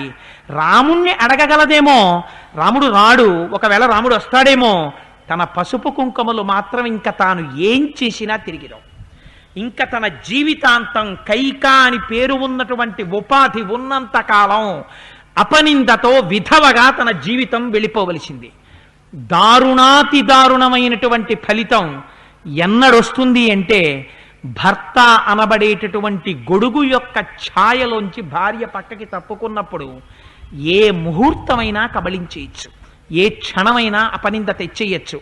అందుకే దేశ విదేశాల్లో ఎక్కడైనా సరే ఇవాళ పెళ్లి చేసుకుంటే రేపు విడాకులిచ్చే సంస్కృతి ఉందేమో, కానీ కష్టమే కావచ్చు, నిష్ఠూరమే కావచ్చు, ఉద్ధాన పతనములే రావచ్చు, కష్టాలే రావచ్చు. ఒకసారి తాళి కట్టిన తర్వాత భార్యకి ఒళ్ళు కాలిపోయి వికృతం అయినటువంటి రూపాన్ని పొందొచ్చు. ఆఖరికి ఆ భార్య ఎందుకు పనికిరాక మంచం మీద పడిపోవచ్చు. అయినా సరే ఆవిడ భార్యే. వేరొక స్త్రీని ఇక తన జీవితంలోకి ఆహ్వానించడం పురుషుడికి తెలియదు. భార్య దేని కొరకు అంటే బిడ్డలని కనడం వరకు, అంతే, ధర్మ సంతానం కలగడం వరకే. అంతేకాని కామపత్నిగా తనకి ఒంట్లో ఓపికన్నంత వరకు స్త్రీని పక్కన పెట్టుకోవడం ఈ జాతికి తెలియదు. అలాగే తాళి కట్టినటువంటి భర్త పాదములు పడితే పరమేశ్వరుడి యొక్క పాదములు ప్రత్యక్షంగా పట్టినటువంటి ఫలితాన్ని ధర్మశాస్త్రం ఈ దేశంలో ధారబోసింది. భర్త పద శుశ్రూష చేస్తే చాలు, పురుషుడైనటువంటి వాడు సంధ్యావందనం చెయ్యాలి, పూజ చెయ్యాలి, ధ్యానం చెయ్యాలి, ఇన్ని చెయ్యాలి. కానీ స్త్రీకి ఒక మినహాయింపు ఉంది. ఆయన పూజ చెయ్యకపోవచ్చు, ఆయన సంధ్యావందనం చెయ్యకపోవచ్చు, చెయ్యకపోవడం చేత ఆయన పాపం మూట కట్టుకుంటున్నాడు. కానీ ఆయన ఉపాధి నిలబడడానికి భార్య వంట చేస్తోంది, ఆయనకి కావలసినటువంటి సంభారములు సమకూరుస్తోంది. భార్య భర్తకి అన్నం వండితే పరమేశ్వరుడు తినడానికి మహానైవేద్యం వండేసినట్టే. భార్య భర్తకి అన్నం పెడితే పరమేశ్వరుడికి అన్నం పెట్టినట్టే. నివేదన మంత్రం చెప్పక్కర్లేదు. భార్య భర్త అన్నం తిన్నటువంటి కంచంలో అన్నం తింటే పరమేశ్వరోచ్ఛిష్టమైనటువంటి పాత్రలో తాను అన్నం తిన్నట్టే. తాను ధ్యానం చేస్తూ పార్వతీ పరమేశ్వరులకో లక్ష్మీనారాయణులకో కాళ్ళు పట్టగలడేమో, మంచం మీద భర్త పడుకుంటే భర్త పాద సంవాహనం చేస్తే వెంకటేశ్వర స్వామి వారి కాళ్ళు ఆ స్త్రీ పట్టినట్టే. అందుచేత భార్య శరీరం పడిపోయేటప్పటికీ పుణ్యం తనంత తానుగా వచ్చి చేరిపోయేటటువంటి ఏర్పాటు భారతీయ ధర్మశాస్త్రం విధించింది. కానీ భర్తకి అది విధించలేదు. ధర్మపత్ని అని వివాహం చేసుకున్నటువంటి భార్య చేయి పట్టి నడిపించగలిగిన వాడైనప్పటికీ మహోత్కృష్టమైనటువంటి జీవితాన్ని కలిగినటువంటి భర్తకి భార్యగా పుడితే ఇద్దరి జీవితాలు అయిపోయేటప్పటికి ఎవరి ఖాతాలో పుణ్యం ఎక్కువ ఉంటుందో తెలుసా అండి? ఆయన భార్య ఖాతాలో ఎక్కువ ఉంటుంది. అందుకని సంబంధం చేసే ముందు భగవత్ సంబంధం ఉన్నవాడిని చూస్తారు. ఎందుకని? ఆయన చేసినటువంటి పూజలో సగం కూడా ఆవిడ ఖాతాలో వేసేస్తారు. ఆయనకు అన్నం వండి పెట్టడమే కాదు, ఆయన సంధ్యావందనం చేశాడు, సగం ఫలితం ఆవిడిది. ఆయన పూజ చేశాడు, సగం ఫలితం ఆయింది. ఆయన రామాయణం చదువుకున్నాడు, సగం ఫలితం ఆవిడిది. ఈయన ఫలితాల్లో సగ ఫలితం ఆవిడికి వేస్తారు. వేసేసి ఆవిడివన్నీ చేసుకుని మళ్ళీ శ్రీరామ రామ రామే తిరమే రామే మనోరమే సహస్రనామ తత్తుల్యం రామనామ వరాననే అందనుకోండి, ఆ ఫలితం ఆవిడ ఒక్కరికే వేస్తారు. ఎందుకేస్తారంటే నువ్వు తినడానికి కావలసిన వంటంతా నీకు చేసి, నీ బిడ్డల్ని పోషించి, నీ వంశాన్ని ఉద్ధరించి, నీకోసమని ధర్మపత్నిగా నీ ఇంట చేరి నిన్నుద్ధరించినటువంటి ఆ స్త్రీ మిగిలిన సమయంలో ఇంకా ఈశ్వరుణ్ణి నమ్ముకుని ప్రార్థన చేసుకుంటోంది. అందులో ఫలితాన్ని నీకు ఇవ్వం. అందుకని పురుష స్త్రీ శరీరములు పడిపోతే స్త్రీ ఖాతాలోనే ఎక్కువ ఉంటుంది. భారతీయ ధర్మశాస్త్రం అంత అందంగా మాట్లాడింది. అందుచేత భర్తని విడిచిపెట్టడము అంటే ఇంట్లో ఉన్నటువంటి పరమేశ్వరుణ్ణి బయటికి తోసేయడమే. తోసేసిన తరువాత నువ్వు ఇంట్లో పూజామందిరంలో భగవంతుడి దగ్గరికి వెళ్ళి తులసి దళాలు వేస్తే ఎవడికి కావాలి, పువ్వులు వేస్తే ఎవడికి కావాలి, తీర్థయాత్రకెడితే ఎవడికి కావాలి, ఇంటికి వచ్చిన వాడికి అన్నదానం చేస్తే ఎవడికి కావాలి. ఇంట్లో ఉన్న ఈశ్వరుణ్ణి వీధిలోకి తోసిన తర్వాత నువ్వు పెట్టిన ఎందుకో పనికిరావు ఇంకా. అందుచేతనే విశ్వనాథ సత్యనారాయణ గారు తల కొట్టుకుని ఏడ్చాడు మహానుభావుడు. సహస్రఫణ్ అని పివి నరసింహారావు ట్రాన్స్లేట్ చేశారు. 1000 పడగల నవలలో ఒక మాట అంటాడు, 999 పడగలు చితికిపోయాయి ఈ దేశంలో, మిగిలిన ఒక్క పడగ ఒక్కటే. చిట్ట చివరి ఊపిరి వరకు ఈ దేశంలో భార్య భర్తని వదలదు, భర్త భార్యని వదలదు. పండు వగ్గైపోయినా సరే, తెల్లటి జుత్తొచ్చేసినా సరే, తాతగారండి అమ్మమ్మ ఏంటి అమ్మమ్మ తాతగారు అలా తినేస్తారు అన్నా సరే ఊరుకోండ్రా, మీకేం తెలుసు తాతగారి సంగతి, మహానుభావుడు ఎలా ఉండేవారో తెలుసా, ఇప్పుడంటే ఇలా అయిపోయారు కానీ అంటుంది. పంచె అందిస్తుంది, కండువా అందిస్తుంది. తాతగారి దగ్గర ఓ టకుటమారతనం ఉంటుంది. తాత తాత పెళ్లి చేసుకుంటా ఏంటంటే నాకు పిల్లనిచ్చేవాడు ఎవడరా అంటాడు. అంటే ఇచ్చేవాడు ఎవరైనా ఉంటే చేసుకుంటాడేమో, కానీ స్త్రీ నోటి వెంట ఆ మాట ఎప్పుడు రాదు. మీరు గమనించండి, భారతీయ సంప్రదాయంలో అసలు అటువంటి పరిహాసం లేదు. నీకు మళ్ళీ మంచి అబ్బాయిని ఇస్తారట అని ఏ దుర్మార్గుడు ఈ జాతిలో అనడం. ఒకవేళ అలా అన్నా అన్నవాడి 32 పళ్ళల్లోనూ కొన్ని పళ్ళు ఊడిపోయి డెంటల్ డాక్టర్ దగ్గరికి వెళ్ళాలి తప్ప మళ్ళీ వేరొక రకమైనటువంటి పరిహాసం కూడా లేదు. అంటే ఈ జాతి స్త్రీకి ఎంత పెద్ద పీట వేసిందో, ఆడది అనేటటువంటిది ధర్మం అనేటటువంటి వృక్షానికి మూలకందంగా ఎలా చూసిందో, ఆ స్త్రీని ఎంత గౌరవంగా చూడాలో, ఎంత ధర్మబద్ధంగా ఆరాధించాలో ఈ జాతి నేర్పింది. అందులో వైక్లభ్యం వస్తే ఎంత తీవ్రమైన పరిణామాలు వస్తాయో రామాయణంలో అయోధ్యకాండ నిరూపించి చూపించింది. గొడుగు భర్త ఒక్కడే, ఆ భర్త పక్కకి వెళ్ళిపోయాడా, తన కొడుకులు కూడా తనవారు కారు, ఎప్పటికైనా తనకి అండా దండ ఆయన ఒక్కడే. అందుకే మీరు చూడండి, ఒక్క మాట అడుగుతారు, ఇంత కష్టపడిన తరువాత ఏ భర్త కూడా నేను ఆవిడ చేతిలో వెళ్ళిపోవాలి అని అనరు, తను ఉండాలనే అంటాడు. కానీ భార్య ఒక్కతే ఒక మాట అంటుంది. ఇది మీరు మన సంప్రదాయంలో తప్ప, మన గౌరవంలో తప్ప ఈ మాట ఎక్కడా వినరు. అటువంటి జాతిలో పుట్టినందుకు నేను గర్వపడుతున్నాను. మళ్ళీ నేను పుట్టవలసిన జన్మలు కొన్ని కోట్ల ఉన్నా ఈ భారతదేశంలో అటువంటి స్త్రీలు ఉన్నటువంటి ఈ గడ్డ మీదే పుట్టి ఆ స్త్రీలకి నమస్కరించే అదృష్టం కలగాలని కోరుకుంటున్నాను. ఆ స్త్రీ అంటుంది, నా శరీరం పడిపోతే, నేను చచ్చిపోతే ఆయన చేతుల్లో వెళ్ళిపోతే చాలంటుంది తప్ప నేను చచ్చిపోకూడదని ఎన్నడూ కోరుకోడు. ఆయన చేతుల్లో నేను వెళ్ళిపోవాలంటుంది. ఆఖరణ వెళ్ళిపోయే ముందు భర్త తొడ మీద తల పెట్టుకుని వెళ్ళిపోవడం ఎంత గొప్ప కోరికో ఆ భార్యకి. అలా వెళ్ళిపోతే ఎంత ఆరాధిస్తారో ఈ దేశంలో. ఆవిడ ఎలా ఉంటే ఏమండి అంత అదృష్టవంతురాలండి, అండి అంత అదృష్టం అండి అంటారు. ఏమిటి అదృష్టం, నువ్వేం చూసావు, ఏమన్నా అదృష్టమా? హేతువుకు అందదు. ధర్మశాస్త్రానికి ఉన్న గొప్పతనం, మన దేశంలో దాంపత్యానికి ఉన్న గొప్పతనం అది. ఇవాళ మన దౌర్భాగ్యం ఏమిటంటే, ఏనాడు స్త్రీని విలాస వస్తువుగా చూడడం వచ్చిందో, ఏనాడు స్త్రీని ధర్మమునకు మూలకందంగా చూడడం పోయిందో, ఏనాడు స్త్రీకి ఉన్నటువంటి గొప్పతనాన్ని చూడడంలో దృష్టి మారిందో, ఆనాడు ఈ జాతికి పతనం ప్రారంభమైంది. అందుచేత ఆ విషయాన్ని ఇంత అందంగా ఒక చిన్న సన్నివేశంలో తీసుకొచ్చి చూపించారు. దానితో పాటుగా భక్తిభావాన్ని చూపించారు. భక్తి అంటే నువ్వు ధర్మకాండ, ఆచారకాండ ఇవన్నీ ఎన్ని చదువుతావు, ఎన్ని చదివితే నీకు భక్తి?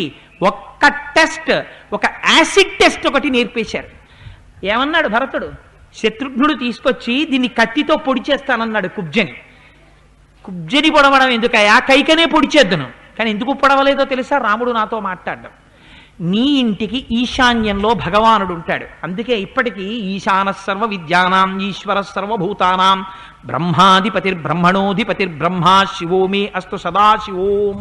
నువ్వు అడిగినా అడగకపోయినా నీ ఇంటి ఈశాన్యంలో ఈశ్వరుడు కొలువై ఉంటాడు. అందుకే ఇంట్లో సోఫా సెట్ ఉంటుంది, దీవాన్ ఉంటుంది, కుర్చీలు ఉంటాయి, సింహాసనాలు ఉండవు. సింహాసనం ఉండేది పూజా మందిరంలో ఉంటుంది. సింహాసనంలో ఎవరున్నాడో వాడు పరిపాలకుడు. పరిపాలకుడైన వాడు 1000 కళ్ళతో చూస్తుంటాడు.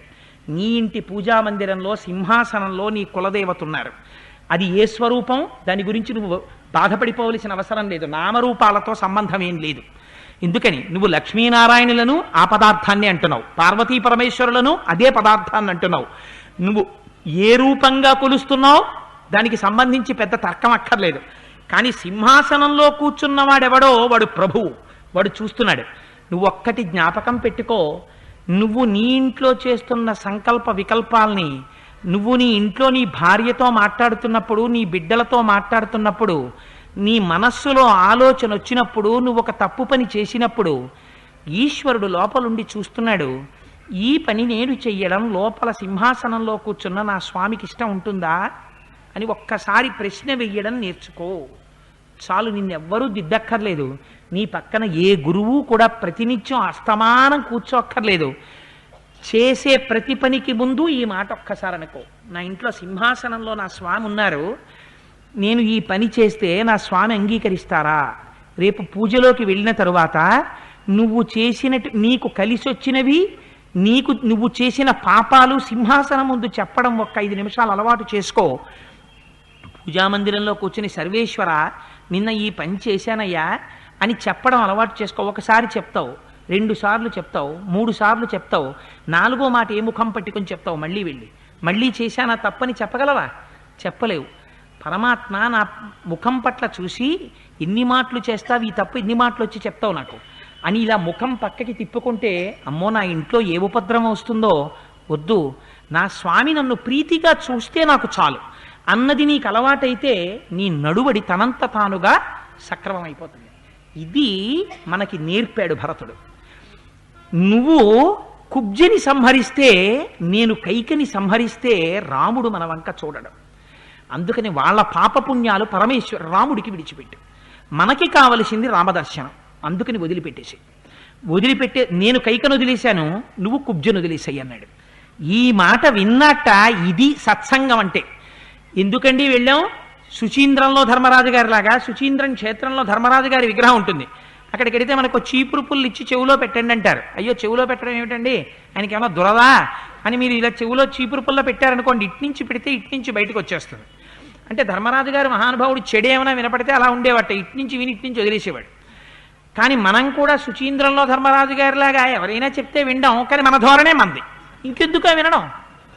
మార్పు రానప్పుడు విని ప్రయోజనం ఏమిటి? శ్రవణము దేని కొరకు, పుస్తక పఠనము దేని కొరకు, పెద్దలతో కలిసి నడవడం దేని కొరకు, నీ అనుష్ఠానంలో నీ ప్రవర్తనలో ఉండేటటువంటి లోపాలని దిద్దుకోవడం కొరకు. ఆ దిద్దుకోవడం అన్నది ఆగిపోయింది అనుకోండి, ఓవర్ హెడ్ వాటర్ ట్యాంక్లో ఇన్ని నీళ్లు ఉంటే ఏమిటి, ట్యాప్కి ఏదో అడ్డం పడింది, నీళ్లు రావు.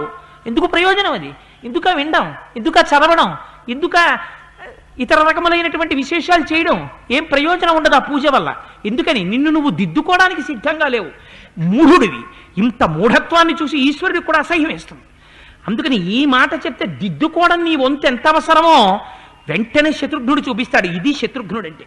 శత్రుఘ్నుడు అంటే పౌరుషం అడ్డొచ్చి నువ్వెన్నైనా చెప్పనాయా, దీన్ని చంపవతల పారేస్తాను అడుగుతాడేంటి రాముడు, ఏ కుబ్జం చంపొచ్చారేంట్రా అని ఎవడు చెప్తాడు? ఇక్కడ ఉన్న వాళ్ళకి అందరికీ చెప్తాను, రే కుబ్జం చంపారని ఎవడన్నా చెప్పాడా మీ కుత్తు ఎగిరిపోతుందని చెప్తాను. ఎవరు చూసి వచ్చాడేంటనయ్యా రాముడు, ఇది మాత్రం బతకడానికి వీలేదు, ఇది ఉంటే మళ్ళీ ఉపద్రవం తీసుకొస్తుంది, చంపేస్తానన్న కోపంలో పోటు పొడిచేశాడు అనుకోండి కత్తెట్టి, ఎవడు అడుగుతాడు? అంత కోపంలో ఉన్నవాడు, అంత కళ్ళెర్రబడ్డవాడు భరతుడు ఒక్క మాట చెప్పాడు, వదిలేశాడంతే. నీకు అలవాటైపోయింది ఆచారంలో ఒక తప్పు చేయడం, నీకు అలవాటైపోయింది ప్రవర్తనలో ఒక దోషంతో ఉండడం. నువ్వు విన్నావు పెద్దల దగ్గర, నువ్వు దాన్ని దిద్దుకోవాలి. నీకు దిద్దుకోవడం చేత కాలేదు, నువ్వు ఎన్ని వింటే ఎందుకు, నువ్వు ఎన్ని పూజలు చేస్తే ఎందుకు, నువ్వు ఎన్ని అనుష్ఠానాలు చేస్తే ఎందుకు, ప్రయోజనం లేదు. ఎందుకంటే అంతఃశుద్ధి లేదు. ఇక్కడ సంస్కరించుకునేటటువంటి ఉద్దేశ్యం నీకు లేదు. లేనప్పుడు నువ్వు ఇన్ని చేస్తే ఎందుకు? ఇక్కడ వరకు చెప్పి దీని వెనకాతల ఇన్ని ఉపద్రవాలు ఉన్నాయి, దీని వెనకాల ఇన్ని ఫలితాలు ఉన్నాయి, మార్చుకోవడానికి నువ్వు సిద్ధంగా ఉన్నావా? లేనప్పుడు విని ప్రయోజనం ఏమిటి? విని మార్చుకోవాలనుకుంటున్నావా? నువ్వు ప్రయోజనాన్ని పొందుతావు, నువ్వు శత్రుఘ్నుడు అవుతావు. మహర్షి యొక్క పరోక్ష తీర్పు. అందుకు నువ్వు శత్రుఘ్నుడిగా బ్రతకాలనుకుంటున్నావో, రాముడి కళ్ళు కప్పి బ్రతుకుతాననుకుంటున్నావో, ఏది చేద్దామనుకుంటున్నావో నీ ఇష్టం. అందుకని వెంటనే శత్రుఘ్నుడు ఎలా ప్రవర్తించాడో చూపిస్తారు. మహర్షి అంటారు, భరతస్య వచ శ్రుత్వా శత్రుఘ్నో లక్ష్మణానుజ న్యవర్తత తతో రోషా తాం ముమోచ మంధరాం. ఎంత గొప్ప మాట వేశారో చూడండి. శత్రుఘ్నుడు అనలేదు, ఏమన్నారు? ఈయనట లక్ష్మణానుజ, శత్రుఘ్నో లక్ష్మణానుజ, లక్ష్మణుడి తమ్ముడైన శత్రుఘ్నుట. అది మనకి తెలియదా? ఎందుకని మాటలు చెప్పడం? లక్ష్మణుడి తమ్ముడైన శత్రుఘ్నుడు భరతుడి మాట విన్నాడు, తన మనస్సు మార్చుకున్నాడు, కుబ్జని విడిచిపెట్టాడు. ఏమిటిది? లక్ష్మణుడంటే నిరంతర భగవంతుని యొక్క సేవ చేసేటటువంటి వాడు. ఎప్పుడూ రాముడి పక్కన లక్ష్మణుడు ఉంటాడు. పట్టాభిషేకంలో భరత శత్రుఘ్నులు పక్కన ఉండొచ్చేమో, కానీ మీరు దేవాలయంలో కెడితే మాత్రం రాముడి పక్కన ఎప్పుడూ కనపడేవాడు లక్ష్మణుడు. అసలు లక్ష్మణుడు లేకుండా రాముడు కనపడడు. సీతమ్మ పక్కన ఎలా ఉంటుందో లక్ష్మణుడు కూడా అలా ఉంటాడు. అంతగా భగవంతుణ్ణి సేవించడానికి అలవాటు పడినటువంటి లక్ష్మణుని యొక్క తమ్ముడైనటువంటి శత్రుఘ్నుడు కూడా భగవంతుణ్ణి సేవించడానికని చేసేటటువంటి ప్రయత్నంలో ఒక్కొక్క నాడు లోపల నుంచి బయటికి వచ్చేటటువంటి రాగద్వేషముల చేత తన అనుష్ఠానములో వచ్చేటటువంటి దోషములను నివృత్తి చేసుకోవడంలో పెద్దలైనటువంటి వారు చెప్పినటువంటి మాట వినేటప్పుడు తనలో ఉన్నటువంటి కామక్రోధములను అదుపు చేసుకుని తన ప్రవర్తనని దిద్దుకోగలిగినటువంటి మహాత్ముడై తన ఇంద్రియములను నిగ్రహించుకుని అహంకారముల మమకారములనేటటువంటి శత్రువులను జయించినటువంటి శత్రుఘ్నుడు. అందుచేత అటువంటి వాడు కనుక భరతుడు చెప్పినటువంటి మాట వినగలిగాడు, కుబ్జని విడవగలిగాడు.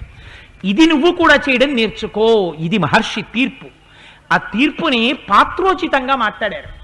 అందుకని ఇలా కుబ్జని విడిచిపెట్టేట. విడిచిపెట్టిన తరువాత మరునాడు మహానుభావుడు రాత్రి పడుకున్నాడు. రాత్రి ఎక్కడ చూసినా బంగారు దండములు పట్టుకుని భేరీలు మోగిస్తున్నారు. తూర్యనాదాలు వినపడుతున్నాయి. అంత గొప్పగా వినపడుతున్నాయి అంటే తెల్లవారిన తర్వాత ఏదో శుభకార్యం జరుగుతోంది. ఈ సమయంలో శుభకార్యం జరగడానికి ఏది ఉంటుంది? పీటల మీద ఏటి సూతకం కూర్చోరు. ఎందుచేత అంటే తండ్రి గారు వెళ్ళిపోయారు. తండ్రి గారు వెళ్ళిపోయిన తర్వాత పీటల మీద కూర్చోకూడదు.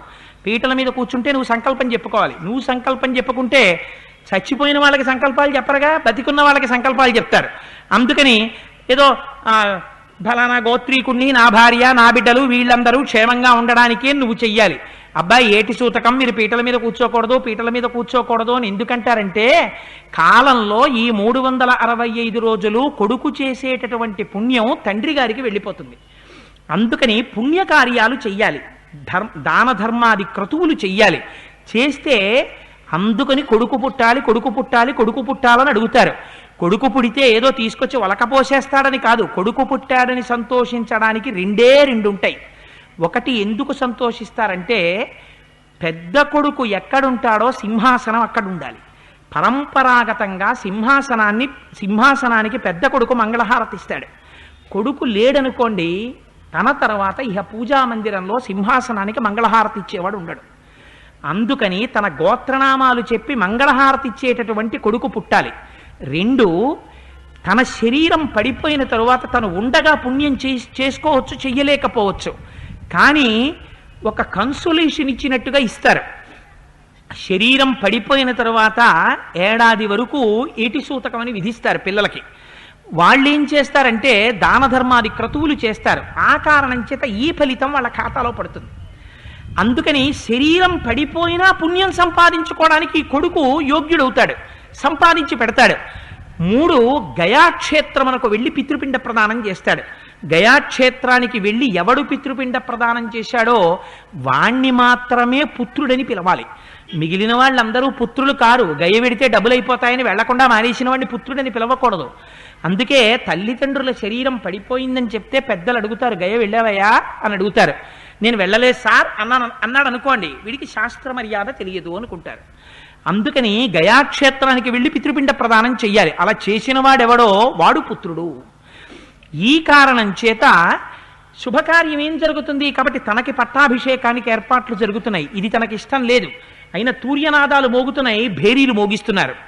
తెల్లవారుజాం అవుతోంది, వందిమా గదులు వచ్చారు. వచ్చి పెద్ద స్తోత్రం చేస్తున్నారు. దగ్గరికి వచ్చి కాహళలు మోగిస్తున్నారు. మోగిస్తుంటే భరతుడు విన్నాడు.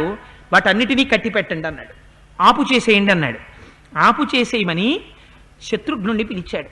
చూశావా శత్రుఘ్న, నా దౌర్భాగ్యం, నాకు ఎన్నడూ ఈ రాజ్యం చెయ్యాలని లేదు, నాకు ఆ రాజ్యం మీద మనసులో కూడా కాంక్ష లేదు.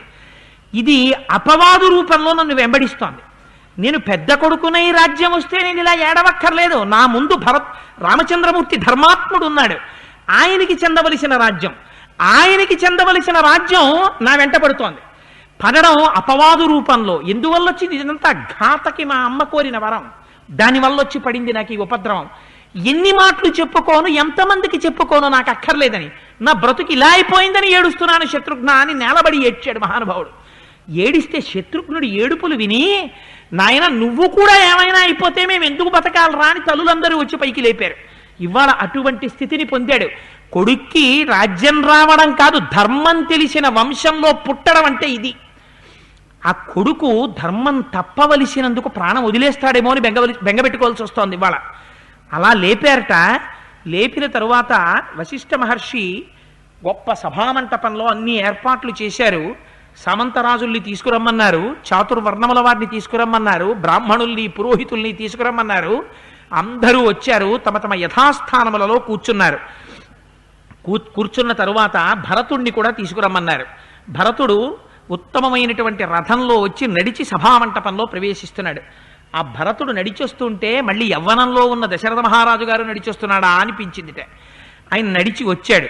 వచ్చిన తరువాత ఆయన వశిష్ఠ మహర్షి భరతుడితో ఒక మాట చెప్పాడు. తతో నాందిముఖీం రాత్రీం భరతం సూతమాగధాః తుష్టువు సవిశేషజ్ఞ సవైర్మంగళ సంహితై సువర్ణ కోణాభిహత ప్రణదద్యామదుందుభి దద్ము శంఖాశ్చ శతతో శోచ్ఛావచస్వరాన్. ఆ తూర్యనాదాలవి నాకు అక్కర్లేదని సభలోకి వచ్చిన తరువాత, నాయన నీ తండ్రి అయినటువంటి వశిష్ఠ మహర్షి నీ తండ్రి అయిన దశరథ మహారాజు గారు ఈ రాజ్యాన్ని నువ్వు అనుభవించాలని నిర్ణయం చేసి వెళ్ళిపోయాడు. ఆయన బ్రతికున్నన్నాళ్ళు ధర్మబద్ధంగా పాలించాడు. ఒక్క విషయాన్ని జ్ఞాపకం పెట్టుకో, చంద్రుణ్ణి వెన్నెల ఎలా విడిచిపెట్టదో అలా పుత్రధర్మాన్ని విడిచిపెట్టకుండా రాముడు అడవికి వెళ్ళాడు. ఏం చెప్తున్నాడు వశిష్ఠుడు? జ్యోత్సన చంద్రుణ్ణి విడిచిపెట్టకుండా ఎలా ఉంటుందో పుత్రధర్మాన్ని రాముడు విడిచిపెట్టలేదు. నువ్వు కూడా నీ ధర్మాన్ని పాటించాలి. ఏమిటి నీ ధర్మం? పట్టాభిషేకం నువ్వు చేసుకోవాలి. తండ్రి మాటకి రాముడు అడవికి వెళ్ళాడు, తండ్రి మాటకి నువ్వు రాజ్యం పుచ్చుకోవాలి. ఇప్పుడు తన ధర్మం నిర్వర్తించడంలో రాముడు ఎటువంటి అగ్ని పరీక్ష ఎదుర్కొన్నాడో, తన ధర్మం నిర్వర్తించడంలో భరతుడు కూడా అదే అగ్ని పరీక్ష ఎదుర్కొంటున్నాడు. అందుకని నీకు పట్టాభిషేకం చేసుకోవడం ధర్మం. ఎవరు మాట్లాడుతున్నారు? పైగా వారు వీరు కాదు, బ్రహ్మర్షి వశిష్ఠుడు మాట్లాడుతున్నాడు. అందుకని జలకలశములన్నీ తెప్పించాను, పురోహితులందరూ వచ్చారు, భద్రపీఠం ఏర్పాటు చెయ్యబడింది, ఉత్తమాశ్వాల్ని గజాల్ని తీసుకొచ్చాం. రాజు లేకుండా రాజ్యం ఉండకూడదు, నీ తండ్రి కోరిక నెరవేర్చు, కూర్చుని మూర్ధాభిషిక్తుడవు కమ్మన్నాడు. అంటే భరతుడు సభలోకి వచ్చి ఈ మాట విన్నట్ట. తత ప్రబుద్ధో భరతస్థం ఘోషం సన్నివర్ష్య చ నాహం రాజాతి చ పుత్య శత్రుఘ్నమిదమబ్రవీత్. ఆ శత్రుఘ్నుడి వంక చూశాట. చూసి నాకు ఈ రాజ్యము అక్కర్లేదు, దీన్ని ఎప్పుడూ నేను కోరుకోలేదు అని ఆ సభలో ఉన్నటువంటి మిగిలినటువంటి సదస్యులందరి వంక చూశాట. సభాష్పకలయా వాచ కలహం సస్వరో యువ విలలాప సభామధ్యే జగర్హ్యేచ పురోహితం. చారిత్ర బ్రహ్మచర్యస్య విద్యాస్నా తస్య ధీమతః ధర్మే ప్రయతమానస్య మనస్య కూరాజ్యం మధ్యతో హరేత్. కథం దాశరథాజ్ఞాతో భవేద్రాజ్యాపహారకః రాజ్యం చాహం చ రామస్య ధర్మం వక్తుమిహార్హసి. ఎప్పుడైతే రాజ్యాన్ని నువ్వు తీసుకో అని వశిష్ఠుడు అన్నాడో, అంత సభామంటపం నేను యువరాజుని, నేను అలా ఏడవకూడదు, దశరథుడి గురించి ఏడ్చాడంటే అర్థం ఉంది, లేకపోతే తల్లి గురించి ఏడ్చాడంటే అర్థం ఉంది. యవ్వనంలో ఉన్నవాడు, అంత పౌరుష పరాక్రమాలున్నవాడు సభామధ్యంలో నిలబెట్టి ఇంతమంది సామంతులు చూస్తుండగా, చాతుర్వర్ణముల వారు చూస్తుండగా, పురోహితులు చూస్తుండగా, వందిమాగతులు పక్కన నిలబడి ఉండగా, భద్రపీఠం అక్కడుండగా, సంబారాలన్నీ సిద్ధం చేసేసి ఒక పక్క రాత్రల్లా వినపడ్డాయి ఆ చేసినటువంటి ధనులు, శంఖనాదాలు, తూర్యనాదాలు అన్నీ. వశిష్ఠుడు పరిశీలన చేస్తున్నాడు. ఏమో వెడదాం అంటున్నాడు దండకారణ్యానికి. నిజంగా రాజ్యం రాముడికి విడిచిపెట్టాలని ఉందా? అక్కడ వరకు తీసుకురాలేదు కాబట్టి బాగా షుగర్ ఉన్నవాడి దగ్గరికి వెళ్ళి లడ్డూ తింటారా అని అడిగారు అనుకోండి, వద్దురా బాబు నాకు షుగర్, నాకెందుకు లడ్డు అంటాడు.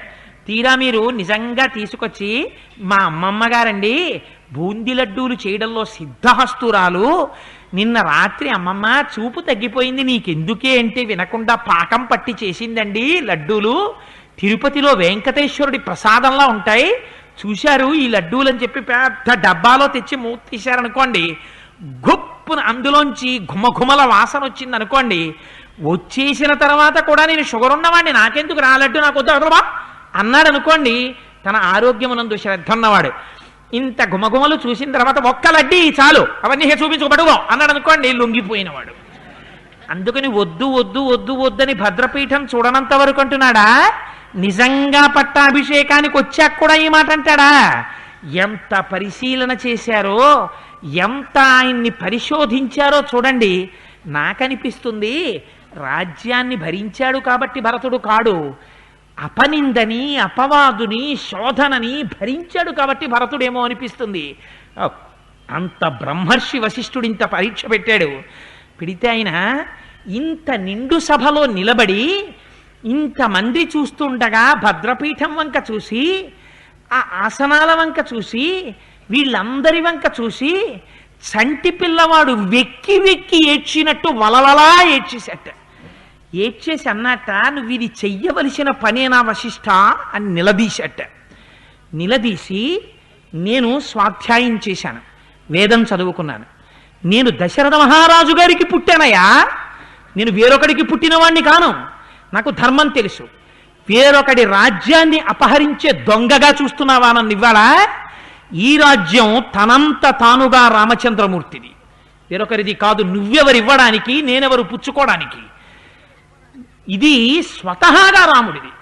వేరొకడు తెచ్చి నాకు ఇవ్వడానికి అర్హత లేదు. ఎందుకని ఇక్ష్వాకు వంశంలో ఒక నియమం ఉంది. ఎవరు పెద్ద కొడుకుగా పుట్టాడో వాడికి చెందిపోతుంది రాజ్యం. ఒక కోటీశ్వరుడికి ఒక కొడుకు పుట్టాడు, రెండవ కొడుకు పుట్టాడు, మూడవ కొడుకు పుట్టాడు. మూడవ వాడికి కూడా ఇద్దామా అండి వాటా అని అడగడానికి నీకు అధికారం లేదు. ఆ కోటీశ్వరుడి ఆస్తి ముగ్గురికి చెందిపోతుంది తనంత తానుగా. ఎందుకు? కొడుకుగా పుట్టాడంతే. అలా ఇక్ష్వాకు వంశంలో దశరథ మహారాజు గారికి పెద్ద కుమారుడిగా రాముడు పుట్టాడు. పుట్టగానే దశరథుడు తర్వాత ఈ రాజ్యం రాముడిదే. రాముడిదైన రాజ్యాన్ని పట్టాభిషేకం చేసుకుంటావా అని నువ్వు అడిగితే, ఈ రాజ్యాన్ని దొంగతనం చేసుకుంటావా అని నన్ను అడిగినట్టు. నేను దశరథుడికి పుట్టానయ్యా, ఏ నోటితో తీసుకుంటానంటాను అనుకున్నావు? పైగా ఈ రాజ్యమునకు, నాకు, నీకు, నీకని అనకూడదు బ్రహ్మర్షి, అమ్మలకి, ఇంతమందికి ఆయనొక్కడే రాజు, ఆయనొక్కడే నాయకుడు, ఆయనొక్కడే రక్షకుడు. రక్షింపబడుతున్నవి చాలా ఉండొచ్చు, రక్షించేవాడు మాత్రం ఒక్కడే ఉంటాడు. నా ఇల్లే, నా జేబులో ఉన్నటువంటి డబ్బే తీసి పరుసులో పెడతాను, 100 కాగితం సీక్రెట్ కౌంటర్లో పెడతాను.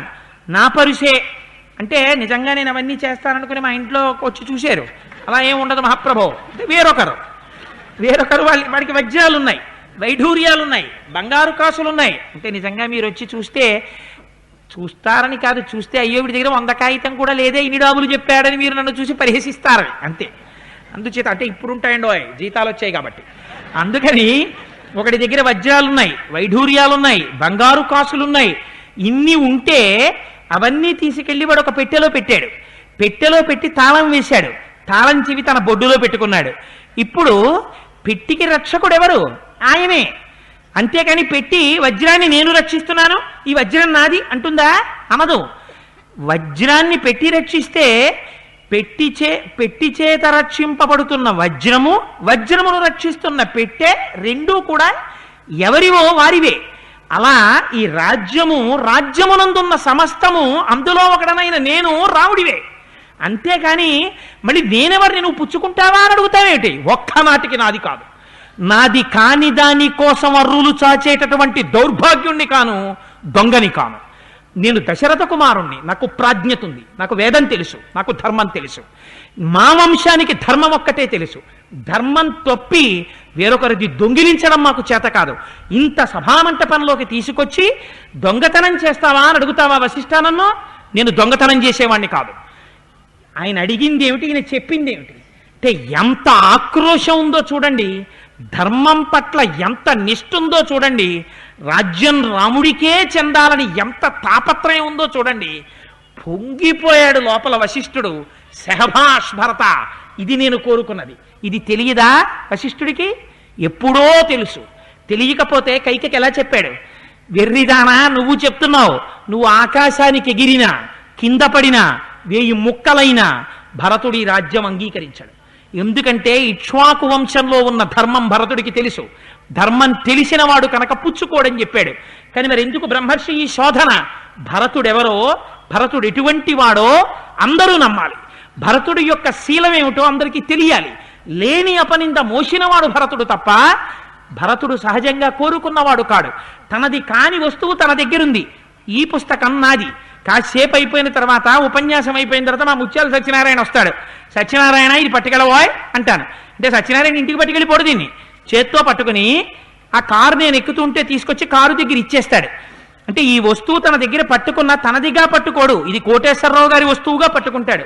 ఒకవేళ రాముడు నేను 14 ఏళ్ళ అరణ్యంలో ఉంటాను, అందాక నువ్వు పాలించు అంటే రాముడి రాజ్యం పాలించమన్నాడు. రాముడి రాజ్యం అందాక జాగ్రత్తగా చూస్తున్నానని పాలిస్తానేమో ఒకవేళ రాముడు రాకపోతే. కానీ అలా నేను పాలించినా అప్పుడు కూడా అది నాది కాదు, రాముడిది. రాముడి రాజ్యాన్ని రామ బంటుగా, రామ దూతగా, రామ ప్రతినిధిగా, రామ కైంకర్యం చేసుకునేవాడిగా, రామానుగ్రహం కోసం మాత్రమే చేస్తాను. నాదిగా ఎన్నడూ నేను చేయను. ఇది నాది కాదు, నాకు అక్కర్లేదన్నాడు. ఎంత సంతోషపడిపోయారో విన్నవాళ్ళందరూ. సంతోషం భరత ఇక్ష్వాకు వంశంలో ఎటువంటి పిల్లలు పుట్టారో అటువంటి పిల్లలు పుట్టారు. ఒకడిని మించిన శీలం ఒకడిది. మేమయ్యా అదృష్టవంతులం, ఇలాంటి పిల్లల్ని చూశాం. దశరథ మహారాజు గారు ఎటువంటి లోకాల్ని పొందుతారో ఇటువంటి కొడుకుల్ని కన్నందుకు. ఎవరికి వాడిదే సత్యనిష్ట, ఎవరికి వాడిదే ధర్మనిష్ట, ఎవరికి వాడికే పితృభక్తి, ఎవరికి వాడికే భాతృభక్తి. ఏమి వంశమయ్యా, ఏమి రాజ్యమయ్యా అని పొంగిపోయారట. అప్పుడు చెప్పాడు వశిష్ఠ, నేను నిన్నటి రోజునే ఆదేశించాను. కొంతమంది పరివారం అప్పుడే బయలుదేరి రాముడున్న అరణ్యానికి మార్గం చేస్తున్నారు. మనందరం బయలుదేరినాం. బయలుదేరి వెళ్ళి రామచంద్రమూర్తి దర్శనం చేసి రాముడిని వెనక్కి తీసుకొద్దాం. ఇప్పుడు సంతోషం వశిష్ఠుడు గమనించాడు, పరమానందం పొందాడు. పద బయలుదేరుదామన్నాడు. ఇప్పుడు కూడా వశిష్ఠుడికి తెలుసు రాముడు రాడని. అందుకే ఎవ్వరూ తేలేదు, వశిష్ఠుడు ఒక్కడే పాదుకలు తెచ్చాడు. రాముడు రాడు, రాముడు ధర్మమునకు కట్టుబడతాడు. అందుకే చిట్ట చివర పాదుకలు అక్కడ పెట్టి ఎక్కి దిగమన్నాడు. భరతుడిటువంటి వాడో రాముడిటువంటి వాడో త్రికాలవేది అయి దర్శనం చేసి పేర్లు పెట్టినవాడు ఆయనకి తెలియదా? కానీ ఎటువంటి శీలాలో చూడండి, ఎంత అందంగా చిత్రీకరించారో చూడండి, ఎటువంటి పాత్రలో చూడండి. ఇది ధర్మం అంటే, ఇది తండ్రిని ఉద్ధరించడం అంటే, ఇది తనకి కాని దాని పట్ల మమకారం లేకపోవడం అంటే. భరతుని యొక్క శీలాన్ని ఇంత అందంగా తీసుకొచ్చారు. ఇక్కడే ఉంది. ఇంకా ఎన్ని పరీక్షలు ఎదుర్కొంటాడో. అసలు పరీక్ష భారద్వాజాశ్రమానికి వెళ్ళినప్పుడు భారద్వాజ మహర్షి పెడతారు. ఎటువంటి పరీక్ష పెడతాడో, ఎలా తట్టుకుంటాడో, నిజంగా భరతుడు అంటే ఏమిటో రేపటి రోజున ఆవిష్కరించే ప్రయత్నం చేస్తాను. మనం ఈశ్వరనామం చెప్పుకోవడానికి అలవాటు పడ్డాం గనక ఒక్కసారి ఆ నామమే మనకి రక్ష. 1కి 10 మార్లు నేను ఈ మాట ఎందుకంటున్నానంటే, రామనామం లాంటి నామం ఎక్కడా ఉండదు. పరమాద్భుతమైన నామం ఆ నామం. అగ్నిబీజ అమృత బీజ అనుసంధానం అది. అందుకని మనం ఒకనాడు, అమ్మా మాకు తెలియలేదురా, ఆ రోజు సభలో కంఠమెత్తి ధ్వనిపూర్వకంగా చెప్పడం. 10 మందిలో ఉన్నప్పుడు మౌనం చెప్పకూడదు, 10 మందిలో ఉన్నప్పుడు కలిసి చెప్పాలి. నేను నోట్లో అనుకుంటున్నానండి కుదరదు, పైకి చెప్పాలి. ఎందుకని? సంఘంలో ఉన్నప్పుడు నువ్వు చెప్పడం నామం వేరు, నువ్వు ఒక్కడివి ఉన్నప్పుడు చెప్పడం వేరు. అప్పుడు నువ్వు చెప్పుకోవచ్చు. కానీ 10 మందిలో ఉన్నప్పుడు దానికి జాగృతి కావాలి, అందరూ సంతోషించాల ధ్వని చేత. దేవాలయం కూడా పునీతం కావాల ధ్వని ప్రకంపనల చేత. దానికి నువ్వు ఋత్విక్కుగా కూర్చుని సమిధ వేసినట్టు. అందుచేత అందరూ గొంతెత్తి చెప్పండి, ఈ నామమా, ఈ పుణ్యమా మమ్మల్ని కాపాడింది అని ఒకనాడు మురిసిపోతాం. అందుకని మనం రోజు నామం చెప్పుకుంటున్నామని అంటున్నాను. కానీ మిమ్మల్ని ఏదో వేధించాలనో, 8:30 అయిపోయాక కూడా మిమ్మల్ని కూర్చోపెట్టి హింసించాలనో నా ఉద్దేశ్యం కాదు. అందుకని రోజు చెప్పిస్తున్నారు. నా సహృదయాన్ని అర్థం చేసుకుంటారని మీకు విజ్ఞాపన చేస్తూ ఒక్కసారి 11 మాటలు ఆ నామాన్ని చెప్దాం. గౌరికి దివుపదేశ నామము, కమల జుడు జపించు నామము,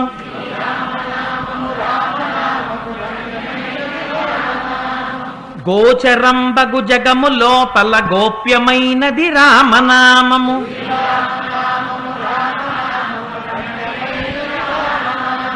బ్రహ్మ సత్యము జగన్మిథ్యా భావమే శ్రీరామనామము.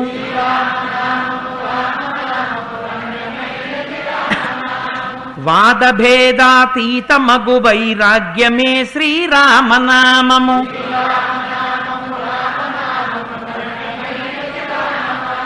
భక్తితో భజించు వారికి ముక్తి నొసగును రామనామము.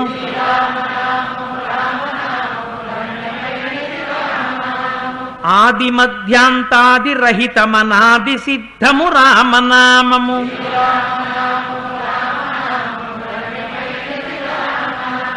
జన్మ మృత్యు జరాది వ్యాధుల చక్కబరచును రామనామము.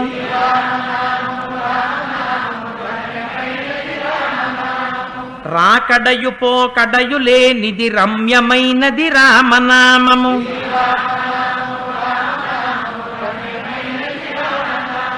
పాలు మీగడ పంచదారల పక్వమే శ్రీరామనామము.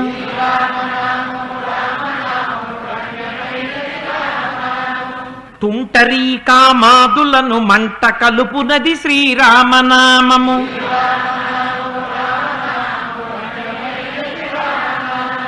ఎందరో మహానుభావుల డెందమాయను శ్రీరామనామము.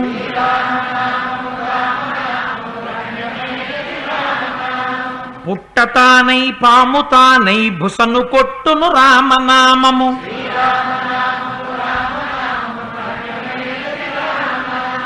అచలమై ఆనందమై పరమాణువైనది శ్రీరామనామము.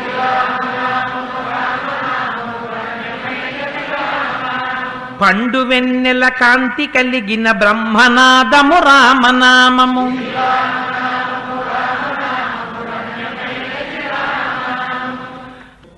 సర్వం శ్రీ ఉమామహేశ్వర పరబ్రహ్మార్పణమస్తు. స్వస్తి.